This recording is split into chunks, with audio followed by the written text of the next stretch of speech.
Good afternoon. कैसे हो आप सब? बढ़िया।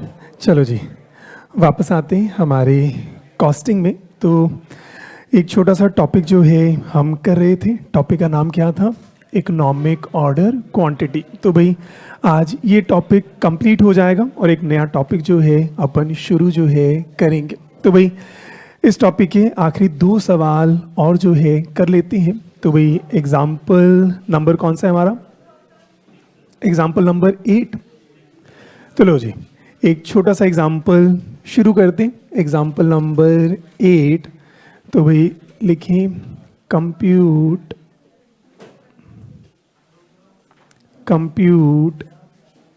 EOQ number of orders comma ordering cost, comma, carrying cost and total inventory cost। तो एक छोटा सा एग्जांपल, EOQ निकालना है, नंबर ऑफ ऑर्डर्स निकालने हैं, ऑर्डरिंग कॉस्ट, कैरिंग कॉस्ट और टोटल कॉस्ट जो है निकालनी है। और आपको एनुअल डिमांड गिवन है या एनुअल परचेज रिक्वायरमेंट गिवन है 1 लाख यूनिट्स। आपको ऑर्डरिंग कॉस्ट गिवन है 4500। आपको कैरिंग कॉस्ट गिवन है 1 रुपया और आपको परचेज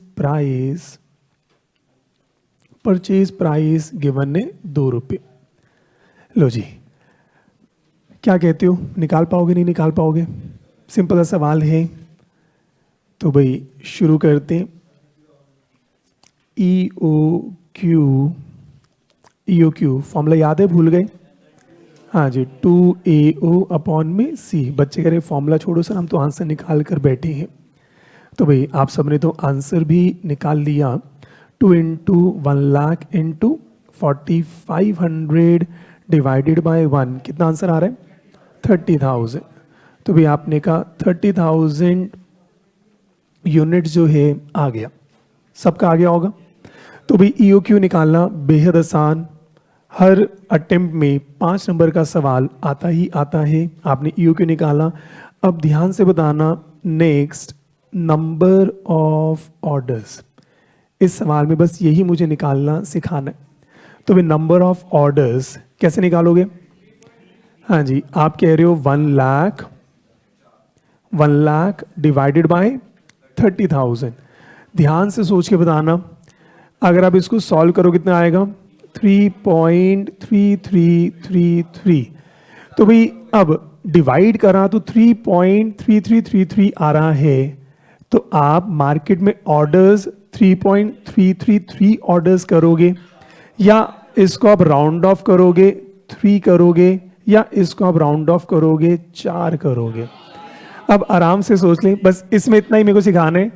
भाई डिवाइड किया तो 3 ऑप्शन है, 3.33 ऑर्डर्स ही रखोगे, या इसको राउंड ऑफ करेंगे तो राउंड ऑफ का जो सिस्टम रहते हैं 0.5 से कम 3 करोगे, या इसमें 4 जो है करोगे। तो पूछ लेता हूं, कितने बच्चे कह रहे हैं सर 3.33 ही रखेंगे? ये तो कोई भी नहीं सर, ऑर्डर्स या तो 1 होगा, 2 होगा, 3 होगा, 4 होगा, तो 3.33 ऑर्डर्स जो नहीं होता, ये बात क्लियर हो गई। अब 3.33 नहीं होता, अब इसको राउंड ऑफ करना है। तो भाई कितने बच्चे कह रहे हैं फिर आंसर मेरा 3 होगा? तो बहुत सारे बच्चों ने कहा सर 0.5 से कम है, तो लोअर पे राउंड ऑफ कर देंगे 3। और कितने बच्चे कह रहे हैं 4 ऑर्डर्स होंगे? तो भाई बहुत सारे बच्चों ने 4 ऑर्डर्स करे, तो भाई रेशियो 1:1 जो है आ गया। ऑनलाइन में भी 3.33 भी बच्चे कह रहे हैं, 3 भी जो है कह रहे हैं। तो भाई अब आप सोच के बताएं, आपका ऑर्डर साइज कितना है? 30,000। ऑर्डर साइज कितना है? 30,000। तो अगर आप पहला ऑर्डर करोगे, कितना ऑर्डर करोगे? 30,000। अगर आप दूसरा ऑर्डर करोगे कितना करोगे? 30,000। अगर आप तीसरा ऑर्डर करोगे तो कितना हो गया? 30,000। अगर आप 3 ही ऑर्डर करोगे तो भाई आपके पास टोटल कितना आया? 90,000। खरीदना कितना था? खरीदना तो 1 लाख है, खरीदना तो 1 लाख है। अगर आप 3 ऑर्डर करोगे तो आपकी तो रिक्वायरमेंट ही पूरी नहीं हुई।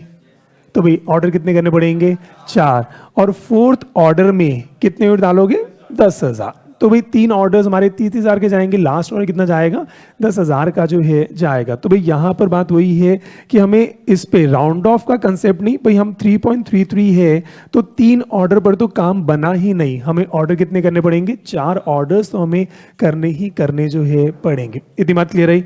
तो यहाँ पर कितने ऑर्डर्स हो गए 4 ऑर्डर्स, ठीक है जी। ऑर्डर्स कितने हो गए 4 ऑर्डर्स जो है आ गए। तो अब मुझे बताओ ऑर्डरिंग कॉस्ट कितनी हो जाएगी। तो अब तो सिंपल सा काम है, 4 ऑर्डर्स और 4500 के हिसाब से कितना हो गया 18,000, ठीक है जी।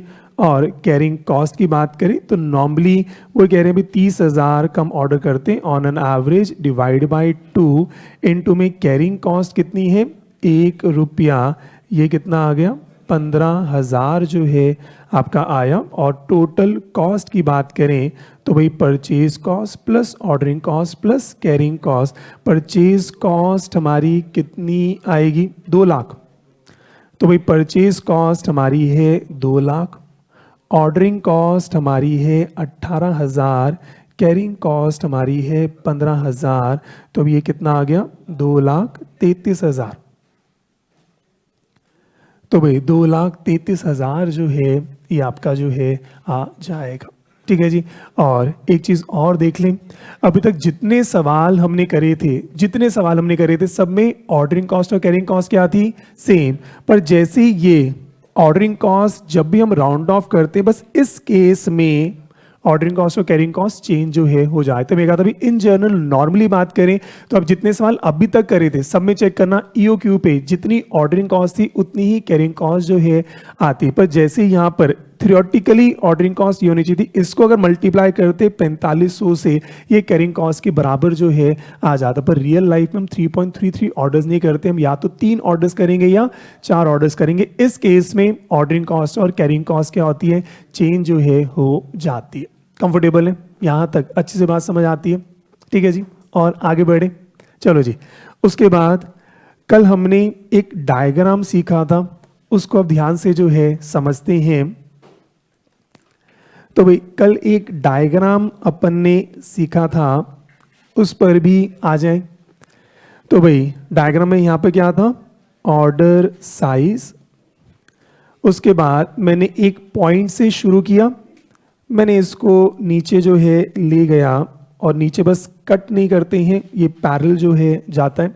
और उसके बाद मैंने इसको एक स्ट्रेट लाइन लिया और मैंने यहाँ पे कट जो है किया और इसको मैं भी यहाँ तक जो है ले गया, ठीक है जी। और यहाँ पर इतना ऐड करना है, ये मैंने ऐड किया, ये है 3 तो मैंने इसको यहाँ पर ज्वाइन किया और यहाँ पर इतना ऐड करना है, ये मैंने किया। और मैंने इसको जब ज्वाइन किया तो भाई ये आपका इस तरीके से ये मेरा आपका डायग्राम जो है बना, ऑर्डरिंग कॉस्ट कैरिंग कॉस्ट, और ये क्या है ordering cost plus carrying cost, ठीक है जी। तो कल ये डायग्राम हमने जो है सीखा था और हमने कहा EOQ कहाँ पर होता है जहाँ पे सम टोटल मेरा लोवेस्ट आता है, इसी पॉइंट पर थ्योरेटिकली मेरा ऑर्डरिंग कॉस्ट और कैरिंग कॉस्ट भी क्या होता है सेम जो है आ जाता है। तो ये मेरा EOQ जो है मेरा बन जाता है, ठीक है जी, ठीक है। अब इसी को थोड़ा सा और समझें तो मेरा अगला सवाल आप अच्छे से जो है कर पाओगे। तो हमने एक चीज ध्यान से देखी कि भी EOQ यहाँ पर मिनिमम है, इनिशियल में कॉस्ट मेरी बहुत ज़्यादा थी, कॉस्ट मेरी कम होती गई कम होती गई कम होती गई कम होती गई, EOQ पे आके क्या हुई कम, उसके बाद आगे बढ़ा तो मेरी ऑर्डरिंग कॉस्ट कैरिंग कॉस्ट का सम जो है ये बढ़ता गया बढ़ता गया बढ़ता गया बढ़ता गया। इतनी बात तो क्लियर है। तो एक बात हमें समझ आई, EOQ पर मिनिमम है, उससे पहले कॉस्ट भी ज्यादा थी, उसके बाद भी कॉस्ट जो है ज्यादा है। तो पहले क्या है कॉस्ट कम होती गई कम होती गई कम होती गई, एक लेवल के बाद कॉस्ट फिर जो है बढ़नी शुरू हो गई, ठीक है। मान लेते हैं EOQ, मान लेते हैं मेरा आया 5,000 यूनिट, ठीक है जी। तो मैं मार्केट में जाऊंगा और मार्केट में मैं कितने यूनिट लेकर आऊंगा 5,000, क्यों, क्योंकि 5,000 पर कॉस्ट मेरी क्या है इकोनॉमिकल है, ठीक है। अब ये तो हो गया थ्योरेटिकल, अब रियल लाइफ में चलते हैं। मैं रियल लाइफ में मार्केट में गया 5,000 यूनिट लेने, पर मार्केट में 5,000 यूनिट मिल ही नहीं रहे। हो सकता है मार्केट में जो यूनिट मिल रहे हैं वो कह रहे हैं सर हम आपको 1,000 यूनिट से 4,000 यूनिट के बीच में दे सकते हैं। मैं पूरी मार्केट घूमकर आ गया, कह रहे सर आपका तो बहुत बल्क ऑर्डर है, सर इतना मार्केट में सामान हमारे पास है ही नहीं, हम इतना सामान रखते ही नहीं, सर हम तो आपको कितना दे सकते हैं, आप 1,000 से 4,000 के बीच में 1,000 लो, 2,000 लो, 3,000 लो, 4,000 लो, 2,500 लो, 3,500 लो, सर 4,000 के बियॉन्ड तुम आपको दे ही जो है नहीं सकते। तो मेरा थ्योरेटिकल लेवल क्या है 5,000, पर मुझे चूज करना है 1,000, 2,000, 3,000, मे बी 3.5, मे बी 2.5 में से। तो क्या अब मुझे अब सोच के बता सकते हो इसमें से बेटर ऑप्शन कौन सी है? इसमें से बेटर ऑप्शन कौन सी है? मुझे 1,000 की 1,500 की 2,000 की 2,500 की 2,800 3,000 3,200, तो आपने कहा 4,000। 4,000 क्यों सर? ऑब्वियसली बात है ये कॉस्ट रिड्यूस हो रही है, तो सर 1,000 पर कॉस्ट तो बहुत ज्यादा होगी, तो सर ये कॉस्ट रिड्यूस है, तो सर अगर 4,000 मिल रहा है तो 4,000 आपको जो है ले लेना चाहिए। ये बात समझ आती है? इसमें मेरे को सोचने की जरूरत नहीं है भाई, अगर 5,000 का ऑर्डर आपका EOQ पर आ रहा है, अगर ये नहीं मिल रहा, इसके जितना क्लोज आप जा सकते हो उतना बेटर है। तो कल को अगर 1,000 और 4,000 में ऑप्शन है तो आप आंख बंद करके कह सकते हो सर मुझे 4,000 जो है दे दो। कल को ऑप्शन मान लो 2,000 और 4,500 में होता तो आंख बंद करके सर 4,500 मेरे को जो है लेना चाहिए। ये बात समझ आती है? ऐसे ही सिचुएशन चेंज करते हैं। मेरा ऑर्डर साइज आ रहा है 5,000, पर मैं मार्केट में गया, सप्लायर कह रहे सर इतना कम हम नहीं देते, सर हम यहाँ पे होलसेलर बैठे हैं, सर हम तो शुरू ही 10,000 से करते हैं, सर 10,000 लो, 20,000 लो, सर 50,000 लो, सर आप इस समय आप होलसेल मार्केट में आए हैं, सर ये 5,000 तो हम छोटे मोटे लोगों को देते ही नहीं है, सर आप प्लीज कहीं और जो है चले जाओ। ऐसा हो सकता है? नहीं हो सकता? हो सकता है। सर हम तो शुरू ही 10,000 से कर रहे हैं, सर 10,000 लेना है तो बताओ, नहीं तो 5,000 हम आपको जो है नहीं दे रहे। अब मेरी एनुअल रिक्वायरमेंट तो 1,00,000 है, एनुअल रिक्वायरमेंट तो 1,00,000 है, पर अब मुझे चूज करना है 10,000, 20,000, 50,000 में से, तो कितना लेना चाहिए? 10,000। ये बात भी क्लियर हो गई। तो मैंने कहा भाई अब ऑब्वियसली बात है ये कॉस्ट मेरी बढ़ रही है, तो अगर ये चूज करना है तो 5,000 के नियरेस्ट जो भी है वो मेरी मिनिमम कॉस्ट पर जो है आ जाएगी। इतनी बात समझ आती है? तो मैंने कहा EOQ अगर मेरे को ये मिल जाए तो बेस्ट है, तो मुझे 5,000 ही लेना चाहिए। अगर 5,000 नहीं मिल रहा, इसके पहले का मिल रहा है, तो जो भी नियरेस्ट है, अगर 1,000, 2,000, 3,000, 4,000 है तो 4,000 पर लोवेस्ट आएगा। अगर 10,000, 20,000, 30,000, 40,000 है तो 10,000 पर लोवेस्ट जो है मेरा आ जाएगा। इतनी बात समझ आती है? यहां तक किसी को कोई भी डाउट हो? ये क्लियर है? तो भाई EOQ का आखिरी सवाल करते हैं, सबसे टफेस्ट सवाल पेपर में, बहुत रेयर केस में जो है आता है, पिछले 5 सालों से तो नहीं आया। 5 साल 2 अटेम्प्ट, पिछले 10 अटेम्प्ट से नहीं आया, पर आइडली मुझसे पूछोगे ये सवाल पेपर में जो है आना चाहिए। अभी तो हमने जितने क्वेश्चंस करे कि आपको लगता है ये इंटर का लेवल होना चाहिए, तो भाई वो नहीं, वो तो बहुत बेसिक सा हो रहा है। मेरे को भी शर्म आती है जब ऐसे सवाल मैं कराता हूँ, पर ये सवाल जो मेरे को लगता है बच्चा करे सर शर्म अपनी जगह है, सवाल वही आना चाहिए।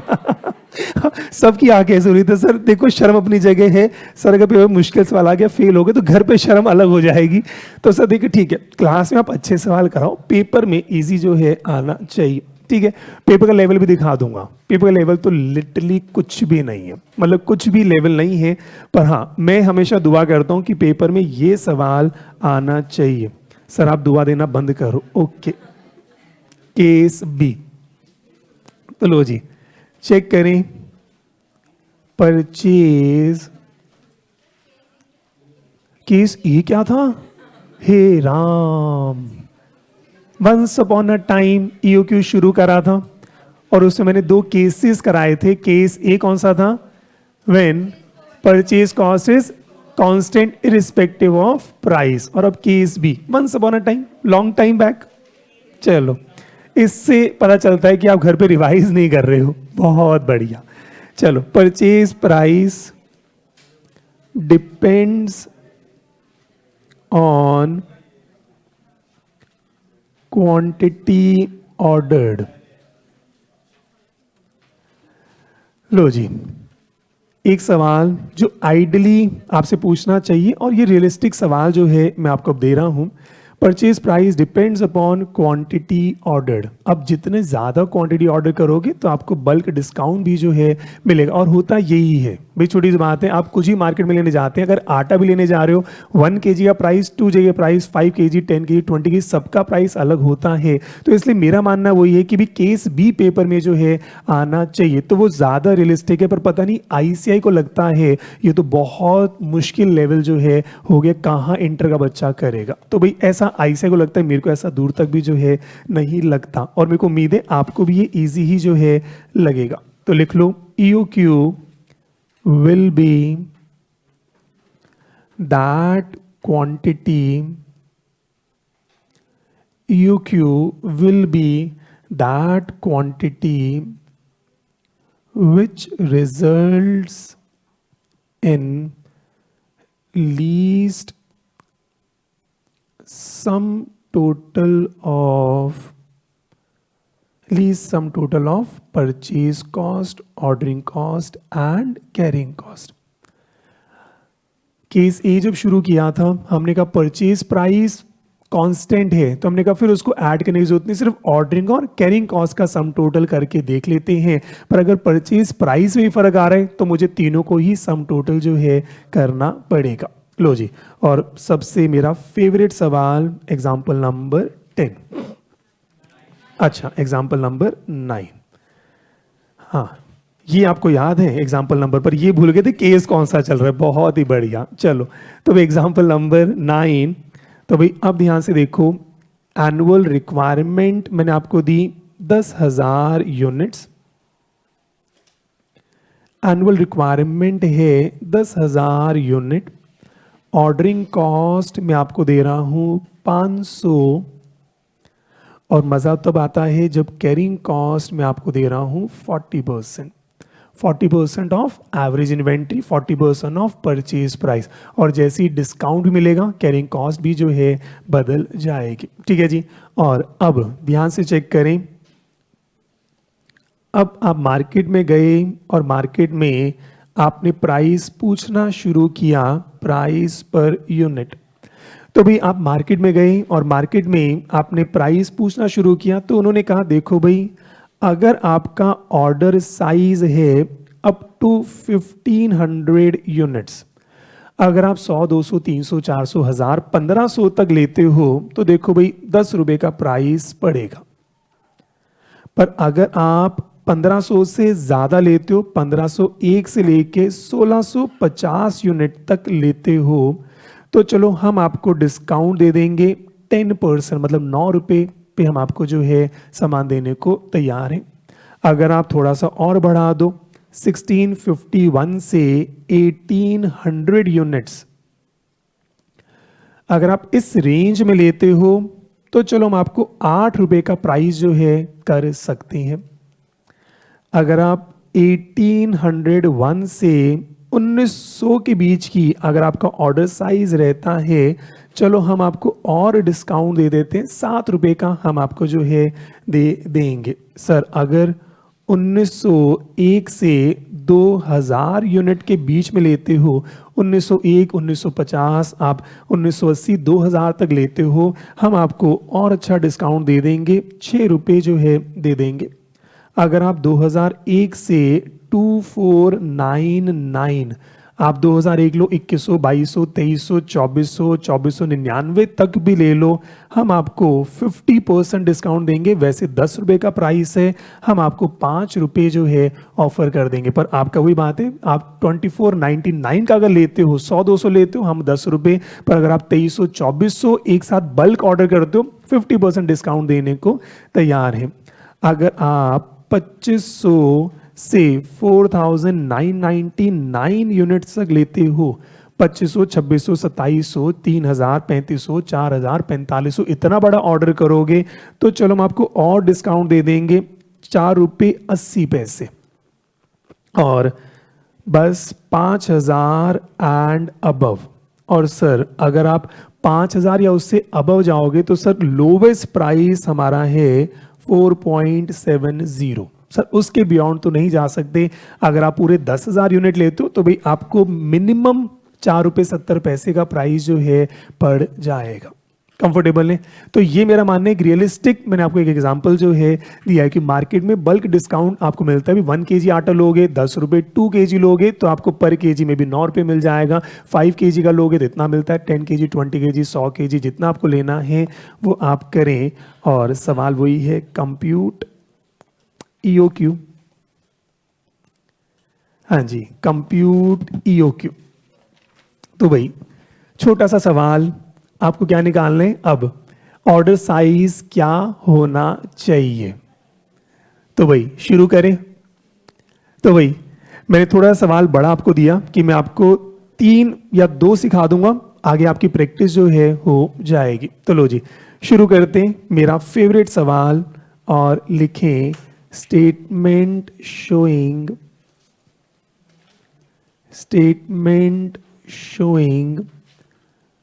computation of EOQ।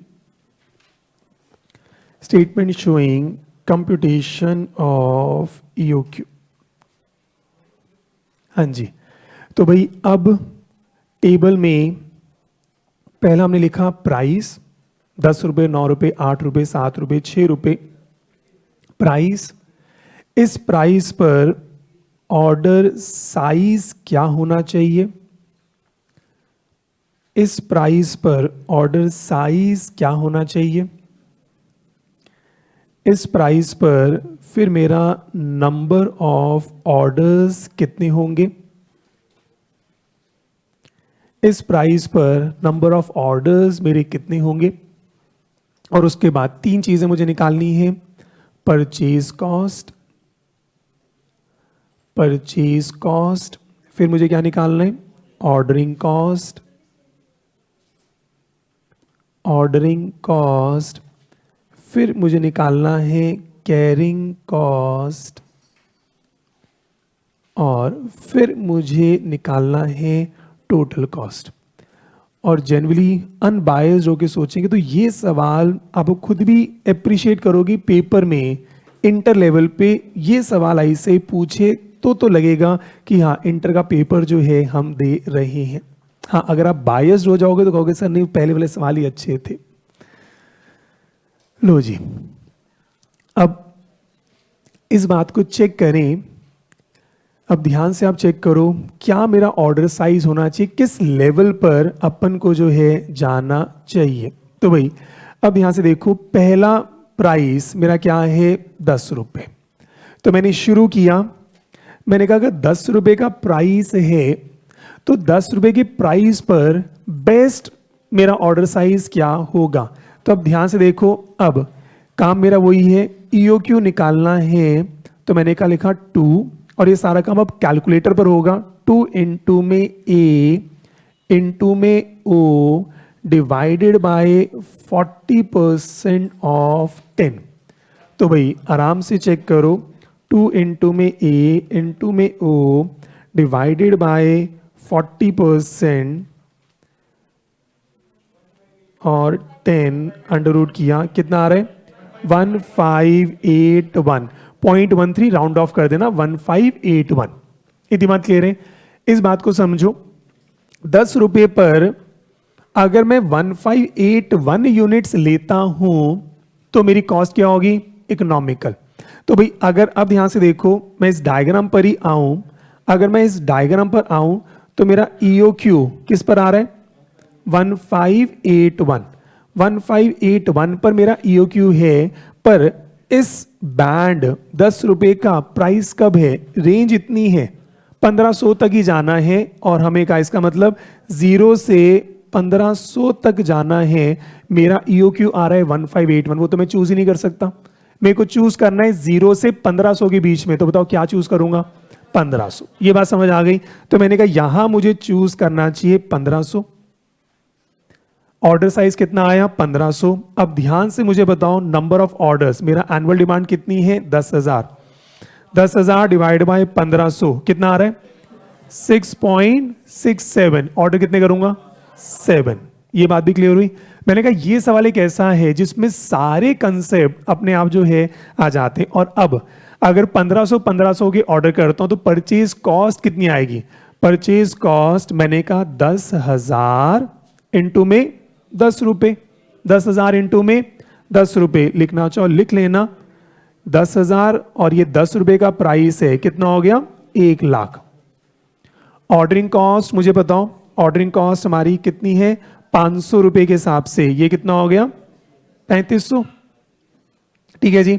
और कैरिंग कॉस्ट की बात करें तो मैंने कहा 1500 ऑर्डर करूंगा डिवाइडेड बाय 2 इंटू में 40% ऑफ 10 रुपीज, कितना 3000, ये कितना आया 3000। और अब टोटल करोगे कितना आ रहे हैं 1,06,500।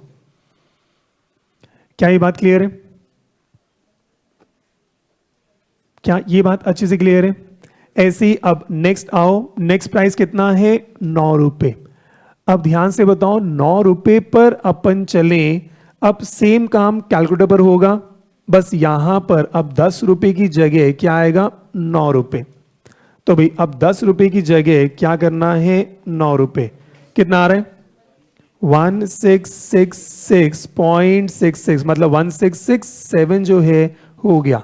1667 मेरा ब्रैकेट क्या है 1501 से 1650, क्या 1667 इसमें आ रहा है? नहीं आ रहा, नहीं आ रहा। तो मुझे अब बताओ कौन सा करना चाहिए 1650, क्योंकि आइडियली मेरा है 1667 पर मेरा ऑर्डर साइज मेरे को इसके बीच में ही चूज करना है, 1501 से 1650 पर जाना है। तो ये डायग्राम अगर 1667 है पर मुझे 1501 से लेके 1650 पर जाना है, ये बात तो क्लियर है। इस पे महंगा होगा, कॉस्ट रिड्यूस होती है, तो 1650 पर जो है मैं जाऊंगा। तो मैंने कभी ऑर्डर साइज 1650 पर आए और बात अब खेल वही है 10,000 डिवाइड बाय 1650 कितना आ रहा है 6.06। तो बताओ कितने ऑर्डर्स, अभी भी 7 ही करने जो है पड़ेंगे, अभी भी 7 जो है करने पड़ेंगे। और अब मेरी परचेज कॉस्ट कितनी हो गई 90,000, ऑर्डरिंग कॉस्ट कितनी हो जाएगी 3500, और अब 1650 डिवाइडेड बाय 2 इंटू में 0.4 इंटू में 9, 2970 जो है आप मुझे बता रहे हो। और अब जब टोटल करोगे तो कितना आएगा 96,470। इसका मतलब ये बेटर है 1,06,500 से, तो 96,470 जो है बेटर हो गया, ठीक है जी। और आगे बढ़े, अब आगे आप मुझे बता सकते हो, अब आपकी प्रैक्टिस लेकर आ रहा हूं। अब 8 रुपए पर आ जाओ, अब 8 रुपए पर आए तो भाई 8 रुपए पर क्या स्टोरी बनेगी, कितना आ रहा है 1768 कर लें, 1768 8 रुपए पर क्या इस रेंज में आ रहा है, इस रेंज में आ रहा है, बिल्कुल आ रहा है। तो 1768 इसी रेंज में है, तो ये तो बात क्लियर हो गई, 1768 ही अपन जो है लेंगे, इस रेंज में आ रहा है। और ये तो मिनिमम मेरा वैसे भी आ गया, तो 1768 ये अपन को जो है लेना है। और 1768 की बात करें, 1768 बताओ जी कितने ऑर्डर 6, ऑर्डर कितने हो गए 6, परचेज कॉस्ट कितनी आ गई 80,000, ऑर्डरिंग कॉस्ट कितनी आ गई 3,000, और हमने कहा 1768 डिवाइडेड बाय 2 इंटू में 0.4 इंटू में 8, तो बताओ जी कितना 2829 एग्जैक्ट आ रहा है। अच्छा राउंड ऑफ कर दिया, ठीक है 98 चौनी छोड़ देंगे, 2829। और अब टोटल करो कितना आएगा 85,829, और बेटर है। तो हमने कहा भाई 85,829 ये अपने को जो है लेना चाहिए, ठीक है जी। ऐसे ही और आगे जो है बढ़ते हैं। नेक्स्ट अब मुझे बताओ 7 पर क्या कहानी रहेगी। हाँ जी 7 पर अपन चलें तो भाई 7 की बात करें, यहाँ पर अपन 7 पर आए तो भाई ये कितना आ रहा है 1890। तो 1890 क्या इस बैंड में आ रहा है कि नहीं आ रहा? आ रहा है।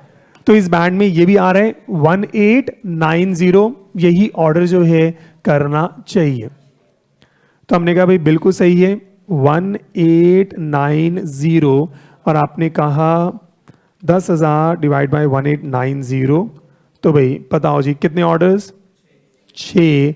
Purchase cost 70,000, ordering cost 3,000, 1890 divide by 2 into में 0.4 इंटू में 7, बताओ जी कितना? 2646। और टोटल कितना हो गया? 75,646। 75,646 जो है आ जाएगा।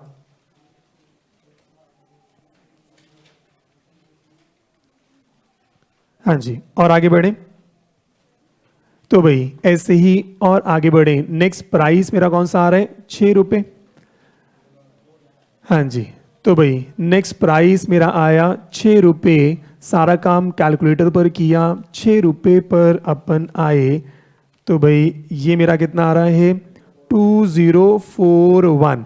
तो भाई 2041 इस बैंड से फिर हट गया, इस बैंड से फिर अलग आ गया। 2041 पर जाने नहीं जा सकते, क्या ऑर्डर करोगे? 2000। तो भाई हम ऑर्डर करेंगे 2000। 2000 अपन ऑर्डर जो है कर लेते हैं, और 10,000 डिवाइड बाय 2000। हाँ जी, कितना आ गया? सीधा सीधा 5। यहां पर कितना आया? 60,000। यहां पर कितना हो गया? 2500। यहां पर कितना आ गया आपका? 2500। और यहां पर 2000 डिवाइड बाय 2 इंटू में 40% ऑफ 6 रुपये, कितना? कितना? 2400। आप कह रहे हैं 2400, और ये कितना आया? 64,900। 64,900 जो है ये मेरा आया। और आगे बढ़ते हैं ऐसे ही। नेक्स्ट अब कौन सा प्राइस है? 5 रुपये। अब मेरा अगला प्राइस आ रहा है 5 रुपये। तो 5 रुपये पर आए, कितना आ रहा है? 2236। 2236 मेरा कौन सा बैंड है? ये वाला। तो भाई 2001 से 2499, क्या इसके बीच में आ रहा है? आ रहा है 2236। तो हम इसी पर वापस आ जाएंगे। 2236 और 10,000 डिवाइड बाय 2236, कितने ऑर्डर्स? फिर से 5। Purchase cost 50,000, ordering cost 2500। 2236 divided by 2, 40% of 5, कितना आ रहा है? 2236। अच्छा 2236, और ये कितना आ रहा है? 54,736। 54,736 ठीक चल रहा है? हाँ जी, सारे कर पा रहे? लो जी, ऐसी इसके बाद नेक्स्ट प्राइस मेरा कौन सा आ गया? 4.8। नेक्स्ट प्राइस मेरा कौन सा है? 4.80। तो 4.80 पर अपन आ जाते हैं। 4.80 ये मेरा आ रहा है 2282। 2282। अब बताओ जी 2282 पर मेरा बैंड है 2500 से 4999। अब यहां पर स्टोरी चेंज हो गई। 2282 चाहिए, पर वो कह रहे हैं सर 2500 से शुरू करो और आप 4999 तक जा सकते हो। तो मुझे कितना ऑर्डर करना पड़ेगा? 2500। भाई अब मेरे को इस ऑप्शन में चूज करना है, तो 2500 पर जो है आ जाऊंगा। तो मैंने कहा लो भाई 2500 ऑर्डर कर देते हैं। ऑर्डर साइज कितना? 2500। नंबर ऑफ ऑर्डर कितने? 4। और परचेज कॉस्ट कितनी हो गई? 48,000। ऑर्डरिंग कॉस्ट कितनी? 2,000। और 2500 डिवाइडेड बाय 2 इंटू में 40% ऑफ 4.8 कितना आ रहा है 2400 और ये कितना आ गया 52,400 52,400 ठीक है जी। और लास्ट प्राइस हमारा कौन सा है 4.70 लास्ट प्राइस हमारा कौन सा आया 4.70 तो भाई आखिरी खेल खेलें 4.70 के साथ।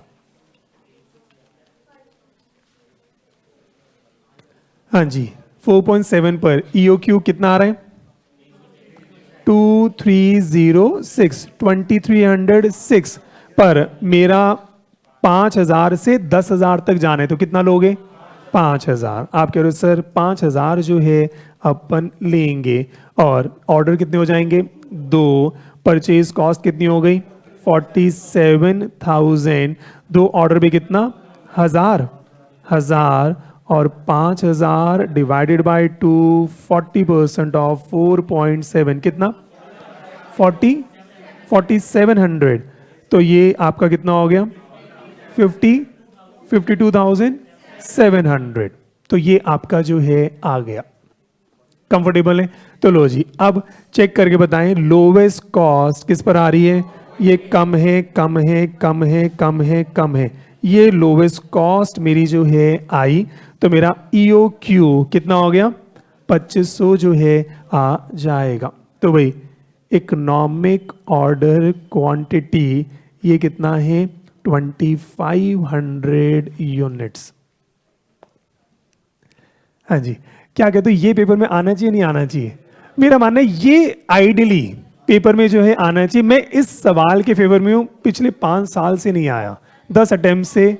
हाँ जी ज्यादा नंबर का आना चाहिए ठीक है मतलब चलो ऐसे कर लो ज्यादा 5 नंबर का इसमें 1-2 कम कर लो ठीक है पर आना ये चाहिए मतलब इसके अंदर EOQ भी आपका चेक हो गया इसके अंदर नंबर ऑफ ऑर्डर्स भी चेक हो गए इसमें प्राइस बैंड भी चेक हो गया EOQ जिसको कंसेप्ट से क्लियर है ना उसको ये सारा क्लियर है और इसके अंदर अगर आपने थोड़ा सा भी गड़बड़ किया सारी कॉस्ट जो है चेंज हो जाती है। तो मैं नॉर्मली इस सवाल के फेवर में रहता हूं बहुत सालों से वेट कर रहा हूं कभी ICAI ये सवाल जो है पूछे पर ICAI कह रहे हैं नहीं यार हमें तो पेपर इजी बनाने और लिटरली बहुत इजी सवाल आपको दिखाऊंगा बहुत इजी एक्स्ट्रा इजी सवाल जो है वो ICAI जो है पूछ रहा है। लो जी तो भाई यहां तक किसी को कोई भी अब कोई डाउट हो इजी चल रहा है तो भाई EOQ की बात करें तो टॉप मोस्ट प्रायोरिटी जो ICAI की रहती है मतलब पूरे कॉस्टिंग में EOQ एक ऐसा टॉपिक मैंने देखा जो हर अटेम्प्ट में आता ही आता है। तो हमने वो वाला सवाल कर लिया जिसकी आने की सबसे ज्यादा प्रोबेबिलिटी है तो आपके 5 नंबर तो मिनिमम पक्के जो है हो गए। तो मैंने कोशिश हुई करी है उन चैप्टर से मैं शुरू कर रहा हूं उन चैप्टर को टॉपिक से शुरू करेंगे जहां में आपकी सबसे ज्यादा प्रोबेबिलिटी जो है आ जाती है। मेरा ऐसा मानना है कि 20-25 लेक्चर में आपके 40 नंबर तो वैसे ही पक्के जो है आपके हो जाएंगे भी जो सबसे ज्यादा आपके इंपॉर्टेंट टॉपिक्स हैं उनसे हम शुरू जो है करते हैं ठीक है। तो फर्स्ट प्रायोरिटी ICAI की रहती है EOQ निकालने की ठीक है ये अच्छे से कर लिया। अब सेकंड टॉपिक पर आते हैं ये मेरा सेकंड फेवरेट टॉपिक है लिखो जी various stock levels various stock levels ये मेरा बहुत फेवरेट टॉपिक जो है मेरा हमेशा का रहा और ये आप रियल लाइफ में भी यूज कर सकते हैं। जैसे EOQ भी रियल लाइफ में यूज होता है पर कहीं ना कहीं आप प्रैक्टिकली अपने घर पे EOQ यूज नहीं करोगे पर स्टॉक लेवल एक ऐसा टॉपिक है जो मैं तो रियल लाइफ में यूज करता हूं और मेरा ऐसा अनुभव भी है कि ये कंसेप्ट आप अपना रियल लाइफ में बहुत अच्छे से यूज जो है आपको करना भी चाहिए और आप कर भी लोगे। थोड़े से भी आप सेंसिबल रहे तो आप ये अपने फॉर्मूले आप जरूर यूज या फॉर्मूला नहीं कंसेप्ट तो आप यूज करोगे ही करोगे ठीक है जी।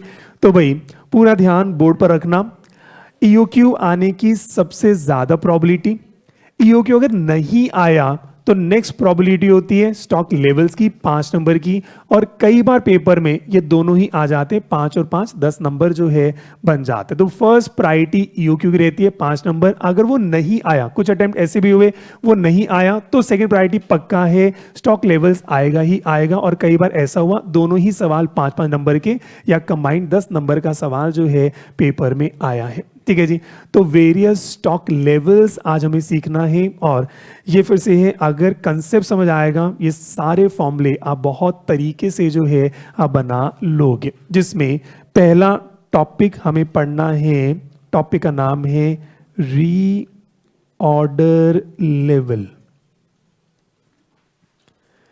मेरा बहुत फेवरेट टॉपिक है रीऑर्डर लेवल। अगर आपको बिजनेस करना है, एंटरप्रेन्योर बनना है, ये फॉर्मूला तो या ये कंसेप्ट तो आप अच्छे से जो है आप सीख लें। अगर घर में भी अगर आपको कलेश कम रखना है, घर में अगर झगड़े कम रखने, ये टॉपिक तो वैसे भी जो है आप सीख लें, रीऑर्डर लेवल। लो जी, इस बात को समझें, आपके घर पे डेली आटा कंज्यूम हो रहा है, उसी को आगे बढ़ाते हैं। तो डेली 1 kg आटा कंज्यूम आपके घर में जो है होता है। तो मान लेते हैं डेली ब्रेकफास्ट, लंच, डिनर, ध्यान से सोचना, 1 kg आटा डेली यूज आपका होता है। ठीक है, हमने एक टॉपिक पढ़ा ईओक्यू, कितनी क्वांटिटी परचेज करनी जो है चाहिए, कितनी क्वांटिटी परचेज करनी चाहिए। तो हमने कहा भाई एनुअल रिक्वायरमेंट कितनी, आपने कहा पूरे साल में भाई 365 kg आटा यूज होगा, डेली का 1 kg है। आपने ऑर्डरिंग कॉस्ट, कैरिंग कॉस्ट निकाल के मान लो ईओक्यू निकाला 10 kg। ठीक है, ईओक्यू आपने निकाल लिया 10 kg। तो आपको ये समझ आया कि हम 10 kg का पैकेट जो है वो लेकर आते हैं, हमें उसमें डिस्काउंट भी अच्छा मिलता है, कैरिंग कॉस्ट कम पड़ती है। तो हमने इस फॉर्मूले से 10 kg जो है हमने निकाल लिया। इतनी बात क्लियर है। अब सवाल ये है 10 kg का आटा तो लाना है, लाना किस दिन है? रीऑर्डर लेवल, किस दिन आटा लेने जाओगे, किस दिन आटा आपको लेने जाना है। आपने 10 kg का आटा मान लीजिए ऑर्डर किया, आपके कंटेनर में 10 kg का आटा है। मान लो आज 10 kg का आटा आपके घर पर आया, 10 kg का आटा है। एक दिन के बाद 9 kg हुआ, एक दिन के बाद 8 kg हुआ, फिर 7 हुआ, फिर 6 हुआ, 5 4 3 2 1, यहाँ पर 0 जो है हुआ। आप ये 10 kg का आटा लाओगे किस दिन? जिस दिन आपने ऑर्डर किया 10 kg, उसी दिन ले आओगे, या जिस दिन ये टैंकी खाली हो गई, बीच में आ गई 5 kg, उस दिन लाओगे। जिस दिन 2 kg हो गया उस दिन लाओगे, या जिस दिन ये टैंकी बिल्कुल खाली होगी, आप खाना बीच में खा रहे हो, मम्मी ने कहा बेटा आटा खत्म, बेटा लेकर आओ। ऐसा कई बार होता है ना कि आप खाना खा रहे हो और बीच में एकदम से आटा ही खत्म, मम्मी ने कहा आटा ही खत्म हो गया, बेटा मैगी खाएगा या मार्केट से आटा लेकर आएगा। तो भाई अब सवाल ये है 10 kg का आटा तो लाना है, किस दिन लाना है या कब लाना है? जब घर में आटा 1 किलो रह जाए, आधा किलो रह जाए, 2 किलो रह जाए, 5 किलो रह जाए, 10 किलो रह जाए, 20 किलो रह जाए, ऑर्डर तो करना है 10 kg, करना कब है? आप मेरी मदद करें। हाँ जी बताएं जी। 2 kg मतलब कैसे फील आया? 2 kg, 1 kg, हाँ जी क्या पैरामीटर होगा? हाँ जी, कोई माइक में पीछे माइक देना शुरू करें। कब ऑर्डर करें? सर अगर हम जल्दी ऑर्डर कर देंगे तो सर जो हम उन फंड से कमा सकते थे सर वो नहीं कमा पाएंगे। तो सर हमें मिनिमम टाइम फ्रेम लेना पड़ेगा सर जब हम ऑर्डर कर पाए। सर जैसे फॉर एग्जांपल सर 1000 रुपये का आटा आता है, तो सर 1000 रुपये का आटा आता है 1 किलो, तो सर हम 1000 रुपये कहीं और भी लगा 1000 रुपये किलो? सर फॉर एग्जाम्पल इससे पता चलता है कभी मार्केट नहीं गया राशन खरीदने। 1000 रुपये किलो का आटा, बहुत बढ़िया, अच्छे दिन आ गए। ठीक है चलो, 1000 रुपये का आटा आप ला रहे हो, विदेशी आटा होगा सर, इंपोर्टेड है, जापान से इंपोर्ट कर, अमेरिका से 1000 रुपये आटा। सर 1000 रुपये का आटा आता है सर, तो अगर हम 5th डे ला के ले आएंगे तो सर हम अगर हमारे पास 5 kg बचा है, मतलब 5 दिन का और बचा है, तो सर हम जब ले लेंगे तो सर हम वो 1000 रुपीज़ तब खर्च कर रहे हैं, लेकिन हम 5 रुपये मतलब 5 दिन और वेट कर सकते थे और उन 1000 रुपीज़ का अच्छा यूज़ कर सकते थे। हाँ मतलब आप कह रहे हैं सर जिस दिन आटा खत्म होगा उसी दिन आटा लाना चाहिए? नहीं सर, उससे एक दिन पहले, क्योंकि सर किस दिन ज़्यादा भी लग एक दिन क्यों कहा आपने? सर क्योंकि एक दिन पहले इसलिए सर क्योंकि सर हमारा फिक्स नहीं है सर, है तो हम ह्यूमंस कभी ज़्यादा भी खा सकते हैं कम भी खा सकते हैं, तो सर नहीं ये तो फिक्स कर दिया 10 kg लाएंगे। हाँ 10 kg को तो निकाल लिया, 10 लाना kg कब है? सर लाना जब 1 kg बच जाएगा ना, क्योंकि सर हमारे पास स्कोप होगा कि सर जल्दी, सर फॉर एग्जांपल 1 kg से कम बचाओ हाँ। एक दिन के बाद में सर, तो खत्म ना हो ना बीच में। खत्म ना हो। हाँ। तो आपको लगता है भी 1 kg खत्म नहीं होगा? नहीं सर, एक दिन पहले लाएंगे तो खत्म कैसे होगा सर, उस दिन तो वो यूज हो ठीक, जाएगा एक दिन कैसे निकाला, आधा दिन क्यों नहीं या 2 दिन क्यों नहीं? ठीक है, कुछ कुछ बात समझ आई। इस बात को अब थोड़ा सा आराम से समझें भी। कुछ कुछ बात समझ आई कि सर देखो सर, पहले आटा लाने का कोई मतलब नहीं है, पर इन्होंने कहा जो आपको लगा सर देखो बिल्कुल जीरो अगर करेंगे सर, हम बिल्कुल जीरो हो गया उस दिन हम आटा ऑर्डर करते हैं सर, ऐसा तो कभी नहीं होगा ना कि मैंने अभी आटा ऑर्डर किया और अभी आ गया, ऐसा तो नहीं होगा। होने को हो भी सकता है, आपने फटाफट आजकल ऑर्डर किया, ऑनलाइन डिलीवरी होती है, 5 मिनट में भी जो है आ सकता है। तो अब ये चेक करें, फॉर्मूले पर आराम से आओ। तो भाई इस बात को चेक करो, हमें आटा इस समय ऑर्डर करना है। एक तो वही बात है, अगर पहले ऑर्डर कर दोगे सर कैपिटल ब्लॉक कर रहे हैं, सीधी सी बात है कैपिटल क्यों ब्लॉक करने, पर हमें आटा तब ऑर्डर कर दें कि भाई कैपिटल ब्लॉक भी ना हो और आटा खत्म भी ना हो। ठीक है, कैपिटल ब्लॉक भी ना हो, आटा खत्म भी जो है वो ना हो, भी ऐसा कुछ हो जाए कि भी जब तक आटा हमने ऑर्डर किया, जब तक आटा आए मेरा काम भी जो है चलना चाहिए। अगर आपको ये लगता है कि सर हम आज ऑर्डर करते हैं, सर एक दिन लगता है आटा ऑर्डर करने में, एक दिन लगता है भी आज अगर मैं ऑर्डर करूंगा एक दिन में आटा आ जाएगा, तो आपको ऑर्डर कब करना चाहिए भाई? 1 kg जब हो जाए, जब 1 kg आटा बच गया आप तब ऑर्डर करो। एक दिन में 1 kg खत्म होगा और आपका आटा भी आ जाएगा। आप एक ऐसे एरिया में हैं जहां पर सेम डे डिलीवरी नहीं होती, 2 दिन लग जाते हैं, तो आपका आटा कब ऑर्डर करना चाहिए? 2 kg पर। तो आपने कहा जब 2 kg आटा बच जाएगा हम तब ऑर्डर करेंगे कि 2 दिन आटा आने में लग जाते हैं और 2 दिन जो है भी आटा हमारा कंज्यूम जो है हो जाएगा। वो खरीद रहे हैं अमेरिका से 1000 रुपए का आटा, तो अब ये अमेरिका से खरीद रहे हैं, अमेरिका से आने में 20 दिन लग जाते, इंपोर्ट करा रहे। मेरा जो रॉ मटेरियल है, आटा छोड़े, मेरा रॉ मटेरियल, मैं जो रॉ मटेरियल इंपोर्ट करता हूं, आई एम अ ट्रेडर, मैं चाइना से, अमेरिका से, जापान से मैं सामान इंपोर्ट करता हूं, सामान आने में 20 दिन लग जाते हैं। अब आप सोच के बताओ 20 दिन आटा आने में जो है लग जाएंगे, तो मुझे ऑर्डर कब करना चाहिए? जब मेरे पास आटा 20 kg का हो तभी मेरे को ऑर्डर जो है कर देना चाहिए। क्या ये बात समझ आती है? तो भाई सीधी सी बात है कि भाई आटा कब ऑर्डर करें कि भाई जब तक आटा मेरे पास आए तब तक उतना आटा मेरे पास जो है होना चाहिए। क्या ये बात क्लियर है? तो भाई लिख लें, हाँ जी, तो एक बार लिखिए, it is that level, it is that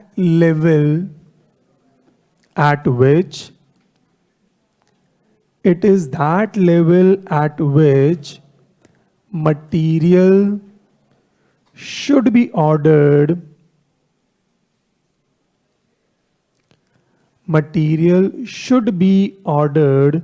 so that reorder level वो लेवल है, उस लेवल पर वो 1 kg 2 kg 5 kg या 10 kg मुझे नहीं पता, उस लेवल पर ऑर्डर कर देना चाहिए, so that the organisation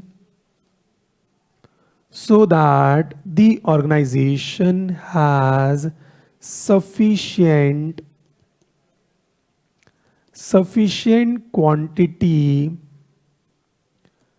in hand। भाई ऑर्गेनाइजेशन में इतनी क्वांटिटी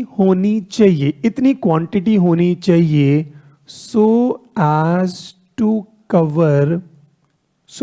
कवर इंपॉर्टेंट है both normal and abnormal situations. ये फॉर्मूला बहुत इंपॉर्टेंट है, मतलब मैं तो इसको बहुत अच्छे से यूज करता हूँ डे टू डे लाइफ में भी, कि भी चाहे वो आटा हो या कोई भी सामान आपको खरीदना है, कब खरीदना चाहिए, किस हिसाब से खरीदना चाहिए। तो भाई इस बात को समझिए, आपने कभी आटा आने में 2 दिन लग जाते हैं, हमारी नॉर्मल कंजम्पशन कितनी है? 2 kg। हमारी नॉर्मल कंजम्पशन कितनी है? 2 kg। तो भाई इसका मतलब क्या है? भी 2 kg मेरी आपकी जो नॉर्मल आपकी जो कंजम्पशन है भी 1 kg कंजम्पशन है, 2 दिन लग जाते हैं, तो 2 kg पर हमें ऑर्डर जो है कर देना चाहिए। भी मेरी नॉर्मल कंजम्पशन 1 kg की है, 2 दिन लग जाते हैं आटे को आने में, तो भाई 2 दिन में 2 kg कंज्यूम होगा और जब तक कंज्यूम होगा तब तक आटा मेरे पास जो है आ जाएगा। इतनी बात समझ आती है? तो भाई ये बात नॉर्मल जो है हो गई, पर यहाँ पर सारी क्या होती है, हम हमेशा नॉर्मल सिचुएशंस को लेकर चलते हैं, पर होता हुआ ये बिजनेस करना हो या आपकी रियल लाइफ की बात भी करें, हमें एबनॉर्मल सिचुएशंस की भी तैयारी जो है हमेशा करनी जो है चाहिए। नॉर्मल सिचुएशन के हिसाब से 1 kg जो है लगता है। एबनॉर्मल सिचुएशन कौन सी होगी? घर पे मेहमान भी आ सकते हैं। अगर घर पे मेहमान भी आ गए तो आप सोच के बताएं, आपने तो सोचा था 2 kg 2 दिन में आटा जो है आ जाएगा। आटा तो 2 दिन में आया, पर बीच में मेहमान भी जो है आ गए। मेहमान अगर आएंगे तो खाना खिलाओगे या नहीं खिलाओगे, या कहोगे आटा खत्म हो गया, है ना? एम्बैरेसिंग हो जाएगा। इसलिए अब हमने कहा अगर मेहमान भी आ जाते हैं तो नॉर्मली आपके घर में कितने मेहमान आते हैं? भाई कितने मेहमान आते हैं? अगर आते हैं तो भी कितना आटा कंज्यूम होता है, उसके लिए एक बफर स्टॉक बनाकर रखो। तो आपने कहा देखो इन जनरल तो मेहमान नहीं आते, मेहमान अगर आ गए तो भी आधा किलो आटा मान के चलो, बाद में हम पुलाव भी बनाएंगे, सब्जी बनाएंगे, तो भी आधा किलो हम बफर स्टॉक जो है रखते हैं। तो हमने कहा नॉर्मल यूसेज के हिसाब से 2 kg प्लस ½ kg का मैं एक बफर स्टॉक भी जो एक रिजर्व में अपना जो है रखता हूं, तो भी 2.5 kg पर हमें आटा जो है ऑर्डर कर देना चाहिए। 2 kg की चीज का नॉर्मल सिचुएशन, और मैंने ½ kg अपने एक्सपीरियंस से मैंने जो है रखा। मैन्युफैक्चरिंग कंपनी की बात करें, मैं अगर नॉर्मल डिमांड मेरी कितनी है भाई 2 यूनिट्स मेरे जो है बिकते हैं, पर कभी कभार कुछ कस्टमर एकदम से भी जो है आ जाते हैं। तो मैंने कहा एबनॉर्मल डिमांड नॉर्मल डिमांड दोनों को लेके हिसाब से कि भाई आपका कस्टमर लूज नहीं होना चाहिए, आपकी प्रोडक्शन लूज नहीं होनी चाहिए। घर की बात करें, कंजम्पशन जो है बीच में रुकनी जो है नहीं चाहिए। कंफर्टेबल है तो भाई आराम से चेक करो। तो मेरा फॉर्मूला क्या बना? 2 फॉर्मूले सीखेंगे। ऑप्शन 1, तो मेरा फॉर्मूला क्या बना? तो भाई पहले आप बताओ 2 kg हमने कैसे निकाला था? 2 kg कैसे निकाला था? मैंने कहा ऑन एन एवरेज हमारी क्या कंजम्पशन है, तो लिखो average usage. On an average मेरी क्या कंजम्पशन है? मैंने कहा 1 kg आटा की कंजम्पशन है, मल्टीप्लाई किया एवरेज डिलीवरी टाइम, जिसको बोलते हैं एवरेज लीड टाइम। मैंने कहा 1 kg की मेरी यूसेज है, पर 2 दिन लगते हैं आने में, ऑन एन एवरेज 2 दिन लगते हैं आने में, तो मुझे कितना रखना पड़ेगा? 2 kg का बफर स्टॉक रखना पड़ेगा। मैंने कहा एवरेज 1 kg पर डे मैं कंज्यूम करता हूं, नॉर्मली 2 दिन जो है लगते हैं, तो भी कितना 2 kg का मुझे रखना जो है चाहिए। ये तो हो गया नॉर्मल, और हमने कहा प्लस एक मिनिमम सेफ्टी स्टॉक, मिनिमम एक सेफ्टी स्टॉक जो है आपको रखना चाहिए।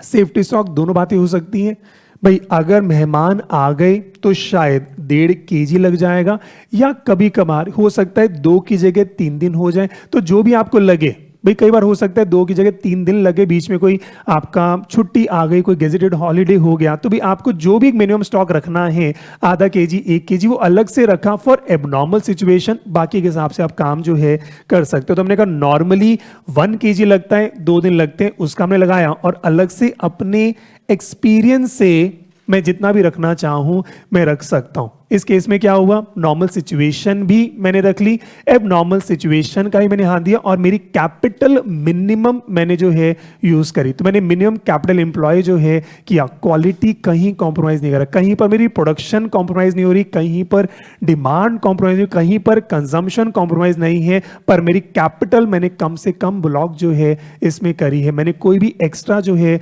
मैंने स्टॉक जो है नहीं रखा। क्या ये बात अच्छे समझ आती है? लो जी, वही बात करें, मैं तो अगर डेली यूसेज की बात करें, अगर आप ड्राइव करते हैं, अगर आप स्कूटी पे या आप कार अगर ड्राइव करते हैं, तो ये भी मैंने कई बार जो देखा कि भाई आपको उसमें रॉ मटेरियल क्या होता है? पेट्रोल फिल जो है कराना होता है। तो बात वही है, आपका पेट्रोल का जो टैंकी है, आपने मान लो EOQ निकाला, आप जब भी पेट्रोल पंप जाते हैं, मे बी आप 5 लीटर्स का पेट्रोल जो है, या मे बी 2 लीटर्स 3 लीटर्स जो है आप भरवाते हो। ठीक है जी, बच्चे हंस रहे हैं, सर इतना नहीं, हम तो 50 रुपए का भरवाते। बहुत बढ़िया, ठीक है।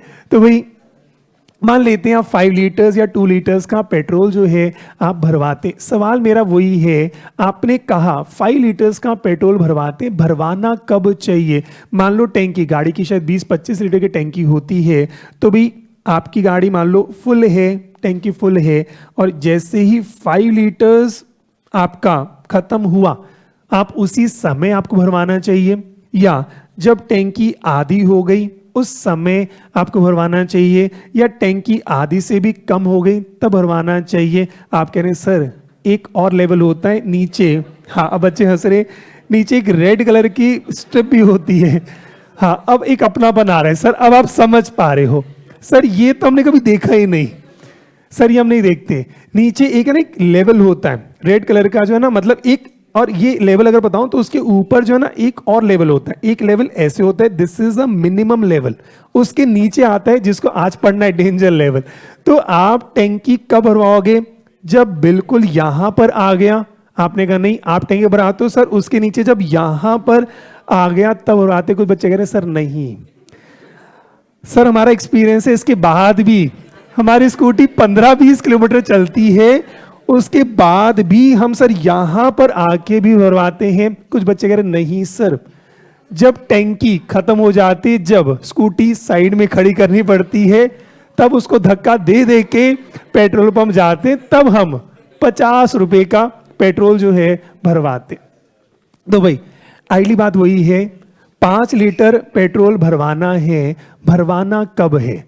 तो भाई मेरा मानना वही है, भरवाना कब चाहिए भी? आपकी नॉर्मल यूसेज कितना है? नॉर्मल यूसेज आप डेली कितना आप कंज्यूम करते हैं? आप डेली 5 किलोमीटर, 10 किलोमीटर, 20 किलोमीटर, कितना आप डेली यूसेज है भाई? डेली अगर आप आसपास 1-2 किलोमीटर्स हैं उसके हिसाब से, और जो लोग मान लो डेली अप डाउन करें, गुड़गांव नोएडा अप डाउन करें, उनका जो डेली यूसेज है आप डेली यूसेज के हिसाब से चेक करो, नॉर्मल कंजम्पशन कितनी है, और साथ में एबनॉर्मल कंजम्पशन भी चेक करनी चाहिए। कितनी बार ऐसा भी देखा गया, आप क्या करते हो नॉर्मल यूज के हिसाब से आप जो है काम जो है करते हैं। अभी नॉर्मल यूसेज है सर एक दिन में हम 5 किलोमीटर ट्रेवल करते हैं, तो कल को अगर डेंजर साइन में पता है 15 किलोमीटर चलता है, 2 या 3 दिन हम निकाल लेते हैं, ये तो क्या हो गया नॉर्मल यूसेज। और कई बार ये भी शायद आपका एक्सपीरियंस होगा कि एकदम से इमरजेंसी जो है आ गई, इमरजेंसी आ गई, कोई भी इमरजेंसी आ गई, और मान लो आपका दोस्त कहीं पिट रहा है, उसका फोन है अभी जल्दी आ, और आप देख रहे हो भाई पेट्रोल ही नहीं है, वहां दोस्त पिटा गया, वो फोन करे दोस्त कहां पर, कह रहे रुक जा पहले पेट्रोल पंप से पेट्रोल भरवा रहा हूं। तो भाई कई बार ऐसा होता है, कई बार ऐसा होता है रात को मान लो कोई भी बीमारी एकदम से रात को डॉक्टर की, ऐसा कई बार होता है रात को डॉक्टर के जाना पड़ रहा है या फैमिली को लेकर जाना है, उस समय आपको हॉस्पिटल जाना है पर आपके पेट्रोल नहीं। और कई बार ऐसा देखा गया और घर वाले कहते बताओ इतने पैसे तेरे को दिए होते हैं पेट्रोल ही नहीं भराया जाता, क्योंकि आप चलते हैं नॉर्मल सिचुएशन। एबनॉर्मल का रिजर्व हमेशा जो है आपको बनाना जो है चाहिए भी। कल को एबनॉर्मल में कितना दूर आपको जाना पड़ जाए, आपको लगता है एबनॉर्मल में 20 किलोमीटर जाना पड़ जाए, तो 20 किलोमीटर एबनॉर्मल सिचुएशन, डेली का 10 किलोमीटर, तो 30 किलोमीटर तक का आपका रिजर्व होना चाहिए। 30 किलोमीटर अगर यहां पर आता है उसके बाद आपको अपना पेट्रोल जो है भरवा लेना चाहिए। क्या ये बात क्लियर है? इसमें कहा ये मेरे को फॉर्मूला बहुत अच्छा लगता है, मतलब डे टू डे लाइफ में मुझे पेपर कब परचेज करना है, बुक्स कब प्रिंट करवानी है, घर पे हमें सामान कब खरीदना है, तो मुझे पता है मेरा रीऑर्डर लेवल उस समय रहता है। नॉर्मल सिचुएशन भी एबनॉर्मल सिचुएशन दोनों में काम जो है आ जाता है। कंफर्टेबल है? तो भाई पहला फॉर्मूला हमने सीखा, फॉर्मूला क्या है? हमने कहा भी एवरेज यूसेज इनटू में एवरेज लीड टाइम, ये मेरा नॉर्मल सिचुएशन, प्लस मैंने क्या किया मिनिमम अपने एक्सपीरियंस से मैंने एक स्टॉक जो है अपना रख लिया। कंफर्टेबल है? एक फॉर्मूला और मार्केट में चलता है, ऑप्शन नंबर 2। मैं इस फॉर्मूले से सहमत नहीं हूं, मैं इस फॉर्मूले से सहमत बिल्कुल भी नहीं हूं, पर मार्केट में चलता है। क्यों? क्योंकि कॉस्टिंग वही कहती है क्वालिटी कॉम्प्रोमाइज नहीं होनी चाहिए।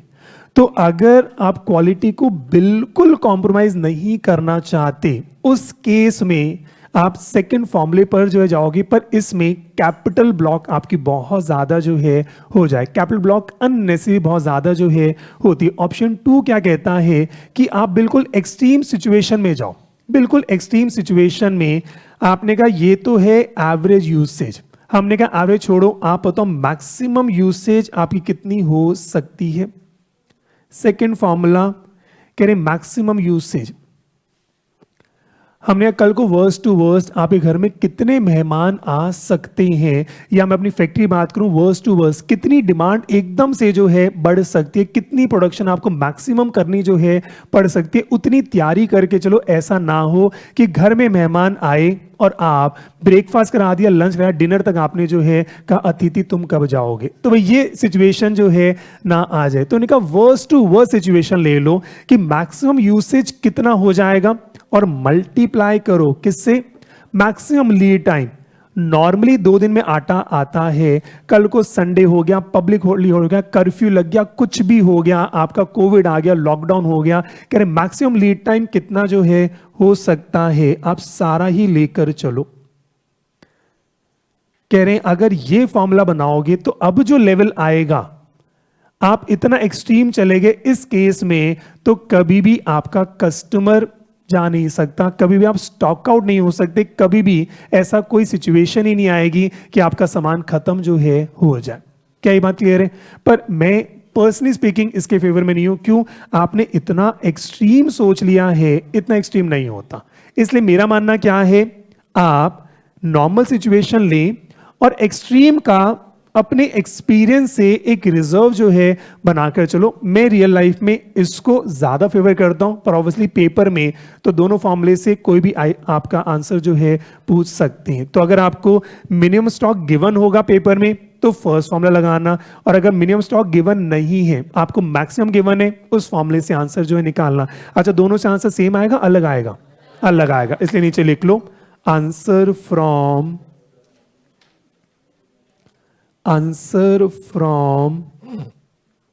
both the options या both the formulae will be different। तो ये बात तो पक्की है कि भी दोनों फॉर्मूले से आंसर मेरा क्या होगा, डिफर जो है करेगा ही करेगा। पहला मैं कहता हूं रियलिस्टिक है, पहला रियलिस्टिक है, पर हां इसमें मैं मानता हूं रिस्क भी इन्वॉल्व है, रिस्क भी इन्वॉल्व है। अगर बहुत एक्सट्रीम हो गया तो मैं स्टॉक आउट हो जाऊंगा। भी मैंने एक नॉर्मल रिजर्व मान के चला, अगर ये भी मेरी प्लानिंग गड़बड़ हो गई तो स्टॉक आउट होने का रिस्क है। इसमें रिस्क तो नहीं है, पर इसमें कैपिटल बहुत ज्यादा है, मेरे को पढ़ना है कॉस्टिंग, तो मेरे को अपना कॉस्ट भी तो संभालना है। तो मैंने कहा भी रिस्क इसमें नहीं है, क्वालिटी तो बहुत अच्छी हो गई, पर कैपिटल मेरा बहुत ज्यादा इंप्लॉय होता है, तो मेरे को लगता है थोड़ा सा रिस्क तो अपन जो है लेकर चल सकते हैं। कंफर्टेबल है? लो जी, उसके बाद आगे लिख लो।